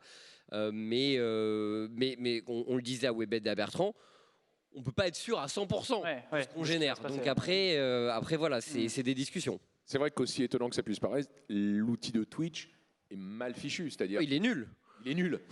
On est obligé de passer par des. On sent que Twitch ne sponsorise personne ici. Hein. Pas de... La question était sur Riot. Donc ça vient après ça. C'est quand même incroyable qu'une chaîne comme OTP soit capable. Soit pas capable de se dire entre 19 et 23 heures, j'ai généré combien de revenus. Non, ils le savent dans la journée. Et puis pourquoi moins aujourd'hui que qui est aujourd'hui en plus l'une des chaînes les plus puissantes en France sur Twitch, il faut le dire, en termes de revues et de moyenne. Kamel dans ses très bons mois quand même. Il a réussi, là, début d'année. Il a réussi. Mais oui, et la réalité en plus de ça, c'est qu'au-delà de la France, on est une des plus grosses chaînes au monde sur Twitch. Enfin, on est, il me semble en termes d'e-sport, on est effectivement numéro 2. Enfin, on est très gros et malgré ça, on a des moyens. Enfin, nos moyens pour piloter notre business sont très réduits en fait. Il y a plein de moments, c'est le sens du vent, ok. On sent qu'il y a une petite diversification quand même qu'on voit avec des émissions en plus, etc., qui n'existaient pas avant. C'est la conséquence logique ou c'est aussi une volonté pour vous de vous épandre? C'est les deux, effectivement. Je pense que l'audience demande, en tout cas l'audience qui est un peu hardcore, demande, et elle est quand même assez nombreuse, demande autre chose que juste regarder des matchs. Elle a envie d'avoir des débats, des avis, voilà, qu'on ne peut pas toujours donner en live forcément. Donc je pense que ça répond à une demande de l'audience. Et même nous, tu vois, moi ça fait 13 ans que je fais ça. Au bout d'un moment, j'ai envie aussi de faire des trucs où je prends un peu plus de risques, où on crée quelque chose en fait. Donc c'est une évolution logique. La télé, malgré tout, avec tous les défauts qu'a la télé, leur façon de couvrir du sport, c'est quand même quelque chose, tu vois, en termes de reportage, de contenu supplémentaire. Voilà, il y a plein de choses que j'ai pas envie de faire comme la télé, mais leur capacité à surcouvrir du contenu compétitif, c'est quand même quelque chose. Ils n'ont pas les mêmes budgets aussi. Oui, bah c'est ça. Et donc c'est un cercle vertueux que tu crées et malheureusement le problème que tu as de budget, tu le retrouves derrière. Ce qui est dit, je trouve que c'est quand même très intéressant pour que les gens qui regardent se rendent compte. Aujourd'hui, la LFL, c'est une ligue d'entrepreneurs. C'est-à-dire que c'est des personnes qui, sur les équipes, au niveau de la ligue, au niveau des diffuseurs, tout le monde y va un peu au doigt mouillé, dans le sens positif du terme. Il faut défricher, il n'y a rien qui est écrit. Il n'y a aucune règle qui est fixée pour le futur. On n'a pas la moindre idée de ce que tout ça sera en 2026, du tout. Et on pose souvent la question de c'est quoi les conseils pour se lancer dans l'e-sport, etc. Il faut avoir du courage. Il ne faut pas avoir peur de mettre des chiffres dans des cases et de se dire bonne chance, mais il faut avoir aussi une sacrée capacité d'adaptation. Je pense que tu l'as vu sur la première année et demie du projet. Il y a ce qu'on sait, il y a ce qu'on découvre, il y a comment on réagit à ça. Mais aujourd'hui, l'intégralité des acteurs sont des gens qui ont cet esprit d'entreprise. On n'est pas du tout dans des corpos, des boîtes majeures. On n'est pas du tout là. En tout cas, en France, on n'y est pas du tout. Et je vais rajouter aussi que ça dépend, ce que j'aime bien dire, du curseur que met l'éditeur. C'est-à-dire qu'aujourd'hui, on joue avec des règles où, en fait, Riot, on y reviendra du coup sur la question, mais Riot décide de mettre un curseur quelque part, et du coup, leurs investissements vont être un endroit, à nous de nous adapter. C'est les règles du jeu, c'est-à-dire que c'est un jeu avec des règles qui changent tout le temps, des règles parfois pipées, mais c'est aussi des règles qui nous permettent de faire des choses. Typiquement, on ne peut pas être entrepreneur dans le foot aussi facilement parce que tout est bétonné de A à Z. Voilà, la FIFA c'est ça, l'e-sport, la fédération c'est ça, etc. Là, ici, il faut accepter les règles du jeu. Et qui sait, peut-être que là, on parle de League of Legends, mais dans 1 an, dans 3 ans, dans 5 ans, il y a peut-être un nouveau jeu qui va pop, il faudra s'adapter, trouver des réflexions, un éditeur, et ça peut même être Riot Games eux-mêmes, parce qu'entre LoL et Valorant, c'est pas du tout le même exercice. Donc, il peut y avoir pas mal de situations comme ça, qui font que nous, en fait, un petit peu comme un grand terrain de sable, il va falloir juste faire les châteaux au bon endroit, pour à la fois être périn dans le temps, mais aussi pouvoir créer des choses qui ont du sens. Justement, il nous reste quelques minutes et quand même le gros morceau c'est Riot Games, la place de Riot Games aujourd'hui parce que il n'y a personne de Riot Games autour de cette table alors que pourtant ils sont co-organisateurs de la ligue. Mais c'est un peu la question, ils sont quelque part aujourd'hui. Tu les as invités. J'ai parlé il y a pas longtemps. Comment ça se passe avec Riot Games? C'est le détenteur du jeu. Oui, donc forcément. Le détenteur des droits. Donc en gros, Riot Games dans la LFL, ils nous amènent le droit de créer une compétition sur leur jeu, donc la licence du jeu, et 2, le cadre. Le cadre compétitif. Un éditeur de jeu, si on fait une analogie avec le sport, c'est un peu la fédé qui organise un peu le système compétitif. Donc nous, typiquement, la LFL, on est la ligue locale, mais on évolue dans l'écosystème européen. On doit avoir un calendrier qui match avec les différentes compétitions. Donc là, typiquement, pour vous dire où on en est, on discute donc avec Riot Games Europe. C'est à l'Europe que sont gérés les ERL. Donc on discute avec eux quasiment tous les jours. En ce moment, on bosse déjà sur le calendrier, l'évolution du format, parce qu'il va évoluer en 2025. Donc il y a des échanges avec Riot, avec les autres tournament organizers pour savoir si tout le monde aura le même format ou si chacun pourra avoir sa spécificité tout en rentrant dans un cadre global qui fait que les calendriers sont synchronisés. C'est les discussions qu'on a en ce moment. Et donc elles sont actives avec Riot Games. Et c'est vrai que la place qu'on a au sein de cet écosystème européen, la force de la LFL nous donne quand même du poids dans ces discussions. Je pense qu'on nous écoute, on écoute tout le monde, mais c'est vrai que la LFL est très écoutée.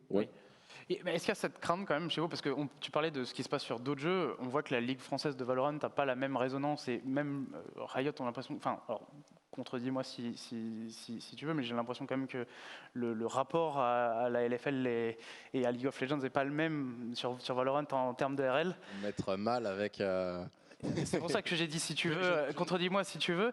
Mais est-ce que, je veux dire, on voit qu'il y a une évolution au niveau des ERL, une évolution au niveau des IMU Masters, le format est réduit, a été réduit au Spring Split, va être encore plus réduit au Summer Split. Est-ce qu'il y a une crainte autour de ça, de se dire que Riot va encore reconcentrer un peu ses forces sur le tier 1 et aujourd'hui la LFL par rapport au LEC c'est un tier 2 et que peut-être que cette collaboration-là et cette force de la LFL là, elle risque d'être mise à mal par Riot? Il y a cette crainte-là aujourd'hui ou on n'en est pas là? Non, parce qu'on est quand même indépendant. Je veux dire, Riot ne finance pas la LFL, donc on n'est pas à avoir peur d'une baisse du financement de Riot puisqu'il n'existe pas. Donc au contraire, de leur point de vue, c'est génial. Il y a un produit qui entretient la hype, l'audience sur leur jeu, qui est quand même leur but premier, et qui ne leur coûte rien, quoi. Donc on n'est pas du tout menacé et ils sont très très contents du succès de la LFL. Au contraire. Oui, de toute façon, ce qui est sûr, c'est que c'est un peu comme c'est les relations qu'on peut avoir ensemble aussi. C'est qu'évidemment, nous, on attend toujours plus.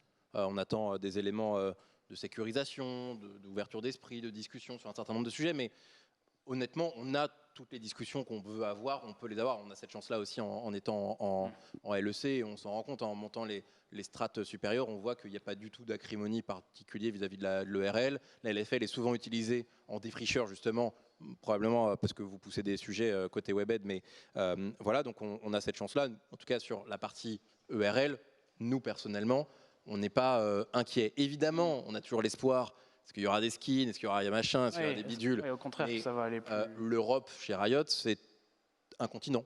Il y en a d'autres. Et donc, il y a des problématiques qui sont globales, des problématiques qui sont continentales, d'autres qui sont locales, c'est-à-dire nationales. Évidemment, il y a des sujets à tous les niveaux d'ailleurs. Pour autant, nous, ce qu'on leur demande, en tout cas en tant que club, c'est que tout soit, on puisse prévoir. Le côté prévisionnel est hyper important. Oui, Chaque année, on ne relance pas la pièce pour savoir sur quoi on va tomber. Donc, en gros, 3 à 5 ans de la prévision, parce que c'est le point faible de l'e-sport, c'est d'être capable de prévoir ce qui va se passer. Qu'il y ait de la considération, en fait, que cette considération-là... La considération, j'ai pas l'impression qu'on ne l'ait pas. Ok. Considération, ça veut dire est-ce que la porte ouverte, elle l'est. Jamais eu un email sans réponse. J'ai jamais eu une requête sans discussion. Parfois, on n'est pas d'accord. Il y a des sujets en ce moment et on n'est pas forcément d'accord sur tout. Pour autant, ce qui est très important, c'est de pouvoir prévoir. Ça, pour moi, c'est la limite. À partir du moment où tu peux plus prévoir, et ça arrive sur certains jeux sur lesquels on peut être, là, ça devient très très difficile. Parce que les contrats des joueurs, on l'a vu cette année. C'est ça, ils sont pluriannuels. Nos engagements, c'est pluriannuel, etc. Et on se retrouve dans des situations qui peuvent être potentiellement compliquées. Donc c'est ça, en tout cas, nous, notre nerf, le nerf de la guerre, que ce soit en honneur conf LFL ou en honneur conf LEC, c'est cette capacité à prévoir. Et évidemment, on attend toujours plus, mais ça, c'est une évidence. Et donc, pour prévoir, là, on va partir sur un nouveau cycle d'ERL qui va concerner tous les pays européens pour les 3 prochaines années. Donc là, on est en train d'établir ce que sera le cadre pour 25, 26, 27. Donc ça va donner de la perspective. Et effectivement, ensuite, il faut avoir des tournament organizers qui ont les reins solides.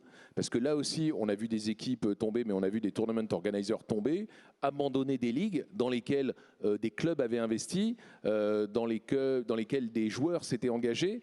Et donc, nous, c'est vrai que Webedia, on a aujourd'hui les reins solides, ce qui fait que quand on parle à Riot, quand on parle aux équipes et qu'on leur dit en 2026 on va pouvoir faire ça, en 2027 on va pouvoir faire ça, ils savent, tout le monde sait qu'on pourra les faire. On sera toujours là en 2026-2027. C'est hyper important parce que dans les exemples que tu as cités, il y a des tournament organizers qui n'ont pas tenu et qui ont abandonné leurs produits. Et enfin, pour te répondre sur le regard de Riot, le danger, etc., Riot a tout intérêt à avoir des ERL hyper fortes puisque finalement, ça profite au LEC. Koi, Mad Lions, Carmine, toutes ces équipes n'auraient pas existé et ne seraient pas arrivées renforcer le LEC si elles n'avaient pas été fortes dans leurs ERL. Et la France est une place forte, même en LEC. On a 3 équipes, j'inclus BDS parce que c'est francophone, mais on sait qu'on est un territoire de League of Legends, en partie aussi par l'héritage de tout ce que vous avez pu créer depuis des années, parce qu'évidemment tout ça est connecté, évidemment, mais sur ce point-là, il n'y a pas de doute possible. D'ailleurs, la langue française devient, en termes de nombre de spectateurs, une des plus importantes, par exemple, sur la LEC. Et c'est une énorme croissance, évidemment portée par le fait qu'on arrive, mais pas seulement. On a le vent dans le dos. Chip, si vous voulez ajouter quelque chose. Ouais, non, mais moi je suis d'accord avec ce qui est dit sur Riot, hein, mais après, moi je pense que ça les empêche pas forcément de faire des erreurs quand même. Et pour moi, l'histoire du changement de format des IEMI Masters, non mais j'en on est tous d'accord. J'en ai parlé hier et vraiment ça me rend fou. Mais ça, c'est le genre de truc, moi, malgré tout, je comprends pas. Je ne comprends pas parce que je vois pas. Qu'est-ce qui motive ça? Je vois pas quel bien ça fait aux ERL de faire ça, en fait. C'est pour ça qu'on se pose un petit peu la question. Et alors, est-ce qu'ils ont peur que ça, fasse de l'ombre au LEC? Mais comme tu dis, ils sont bénéficiaires à ce que tout l'écosystème marche. Donc, c'est la question qu'il faudrait leur poser. Et il faudrait qu'ils y répondent. Je pense que tu as plus d'infos que nous parce que c'est toi qui discutes format. Nous, on est le réceptacle à la fin. On parle de quoi? Des European Masters ou changement de format qui est prévu au Summer. Alors, les European Masters est désormais une compétition qu'on produit, qu'on organise. Donc là, c'est une année de transition. Mais nous, on est complètement conscients de l'intérêt de travailler ce format. Et il y a des trucs super qui arrivent prochainement dans les European Masters. C'est une compétition, évidemment, à laquelle on est extrêmement attaché, compte tenu de l'histoire de la LFL au sein des IEMI Masters. Donc, soyez rassurés sur le format. Le format qu'on va voir là est provisoire, c'est ce que tu nous dis. Exactement. Tu voulais dire quelque chose pour conclure? Je voulais rajouter un peu, parce que pour aussi les gens qui nous regardent, je pense qu'il y a d'autres sons de cloche à avoir. Et c'est vrai qu'on parle beaucoup de continent, on parle d'Europe, on parle d'LEC, on parle de ce qui arrive. Mais moi, je ne suis pas 100% optimiste non plus sur un sujet. C'est que le fossé est en train de s'accentuer entre LEC et LFL. il y avait un espoir il y a quelques années, quand la LEC est arrivée, de se dire ok, ligue ouverte, peut-être qu'un jour on aura un spot. Aujourd'hui, alors ils ont fait le bon choix pour l'avènement de leur club parce qu'ils ont tout gagné, mais le ticket c'est plus de 20 millions, étalé sur plusieurs années. Et donc, tu vois, un projet comme le nôtre à Aegis, donc un peu plus modeste actuellement en LFL, bah, on n'est qu'une passerelle pour les gens à LEC. Ouais. Et il n'y a plus ce rêve de se dire, ok, bah, on va peut-être jouer les Worlds. Il va falloir que je dépense 20 millions à minimum pour aller aux Worlds. Et je pense que ça, c'est un vrai problème. Ouais. C'est le curseur que Riot décide de mettre, c'est-à-dire focus LEC, focus Ligue majeure. Ouais. Et du coup, juste en dessous, je pense qu'on en pâtit. Alors, c'est à nous de trouver des solutions d'un écosystème qui nous plaise. On peut tout à fait être lié, en parler avec d'autres clubs. On pourrait peut-être à terme, la LFL peut être un petit peu à l'époque comme les académies, comme Misfits avait, etc.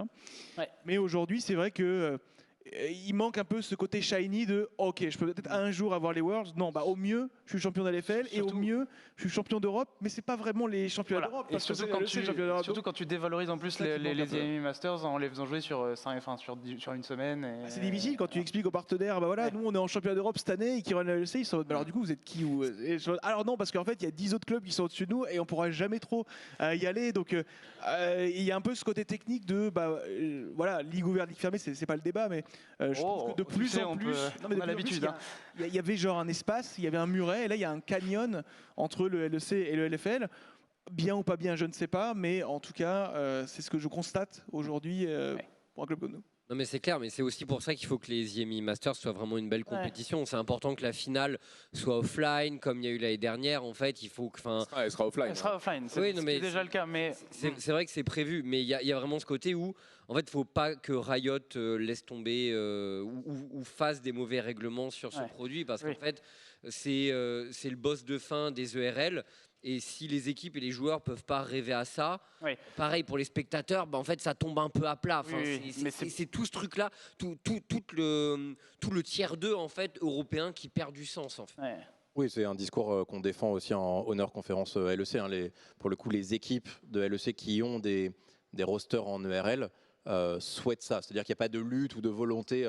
Évidemment, on peut toujours imaginer ce qui se passe. En tout cas, nous, on est 100% pour une évolution du format sur l'ERL, sur la partie EUM, mais aussi parce que on a envie que nos petits ils aient des histoires incroyables. On n'a pas envie que ça se torche en une semaine et hop, on passe à la suite. C'est pas du tout la narrative qu'on veut développer. Et je suis convaincu que c'est pas la narrative que les autres équipes de LEC veulent développer pour celles qui ont les deux. Si on y est, c'est parce qu'on sait pourquoi on y est et qu'on veut que ce soit une ligue incroyable. Et tant mieux si ça nous met la pression pour faire de la LEC une ligue incroyable. C'est aussi ça la concurrence. Pour autant, bien sûr, on était contre les ligues fermées, on a trouvé une bonne raison d'être pour, mais en fait, vous n'avez pas eu le choix. C'est aussi ça. Tout le monde a un prix. Je détestais les ligues fermées jusqu'à ce que je les adore. Et voilà. Après, blague à part, c'est vrai que c'est frustrant. Notamment quand la Carmine qui a gagné beaucoup, être bloqué, c'est très très très frustrant. Ça a été aussi une source de motivation pour devenir une plus grande entreprise. L'avenir nous dira si on a bien fait, mais c'est statutaire. Un point qu'on n'a pas noté sur la LFL, mais qui partage un tout petit peu avec la LEC dans une moindre mesure, c'est le côté statutaire. Si on prend aujourd'hui les 10 plus grands clubs français d'e-sport, est-ce que la présence en LFL participe au fait d'être nominé ou d'être éligible dans ce classement? C'est un peu la même chose pour la LEC. C'est pour ça qu'au bout d'un moment, il fallait qu'on y passe. Parce que sinon, tu es bloqué. Et oui, c'est frustrant, mais en tout cas, nous, on a estimé que... Ne te justifie pas. Non, mais c'est aussi pour les gens qui nous regardent, parce que c'est intéressant. C'est un cas un peu particulier. Ça ne va pas arriver tous les ans qu'il y ait quelqu'un qui réussisse à trouver l'argent. Mais au-delà de l'argent, il y a aussi le fait de convaincre quelqu'un de partir. Il n'y a pas beaucoup de gens qui veulent partir aujourd'hui. Pour conclure. Conclure, c'est juste qu'il y a quand même d'autres modèles qui sont possibles. Moi, je suis hyper admiratif depuis le day one de la Corée, mais on parle même de quand ils étaient sur StarCraft ou Bordeaux ou autres, qui ont fait une évolution quand même de l'e-sport assez dingue. Et aujourd'hui, il y a vraiment un schéma en Corée où tu as une équipe numéro 1, tu as les 10 académies qui sont en Challenger League, et il y a tellement de talents que maintenant, en fait, ces talents-là ne peuvent même plus aller en LCK parce qu'ils n'ont pas le niveau, mais du coup, ils vont dans toute l'Europe, un peu partout. Mais ce n'est que la Corée. C'est ce que Riot a raté avec ce modèle-là, donc vraiment deux modèles différents, c'est qu'aujourd'hui on se bat tous, on s'entretue pour être au top niveau, alors qu'on pourrait essayer de construire pour aussi l'Europe. Et là, du coup, La grande le différence, fossé s'écrit encore plus entre LFL et l'EC qu'entre LEC et le reste du monde. la grande différence, c'est que la Corée n'est qu'un seul pays, et donc du coup, tu peux construire ce truc-là avec des académies, où en fait, parce qu'en fait, finalement, tu n'auras pas cette masse de clubs que tu peux avoir dans un écosystème européen. Et d'ailleurs, c'est ce qui risque de se passer en Amérique au pluriel, où les LCS risquent à terme de devenir des une ligues. des injustices globales du format, en tout cas LEC et Ligue fermée au niveau international, c'est qu'il y a des pays qui ont la capacité d'envoyer des gens directement. Le Brésil, par exemple, c'est pas une critique, mais simplement, il y a une forme de déséquilibre qui, pour le coup, doit, ou en tout cas, devrait être réfléchi. C'est une Au pensée- football, c'est une pensée globale. l'Europe est le meilleur continent, rivalise avec des pays comme le Brésil, l'Argentine et la Ligue des Champions. Et Possible. Et pour finir, d'ailleurs, on voit aussi que Riot évolue parce que sur Valorant, ça n'est pas pareil. Il y a cet accès site. Voilà, les nouvelles ligues qu'ils ont créées, les VCT, laissent cette place.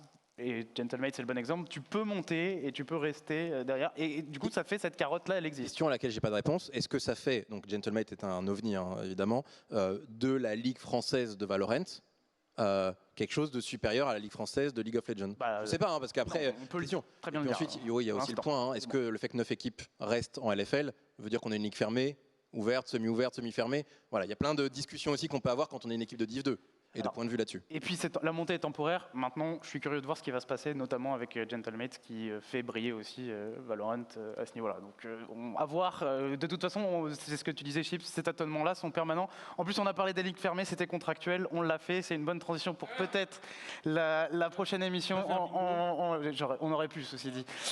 Pour la prochaine émission, je l'espère. Merci à tous les 4 d'être venus pour ce retour de l'équipe eSport 3 ans après.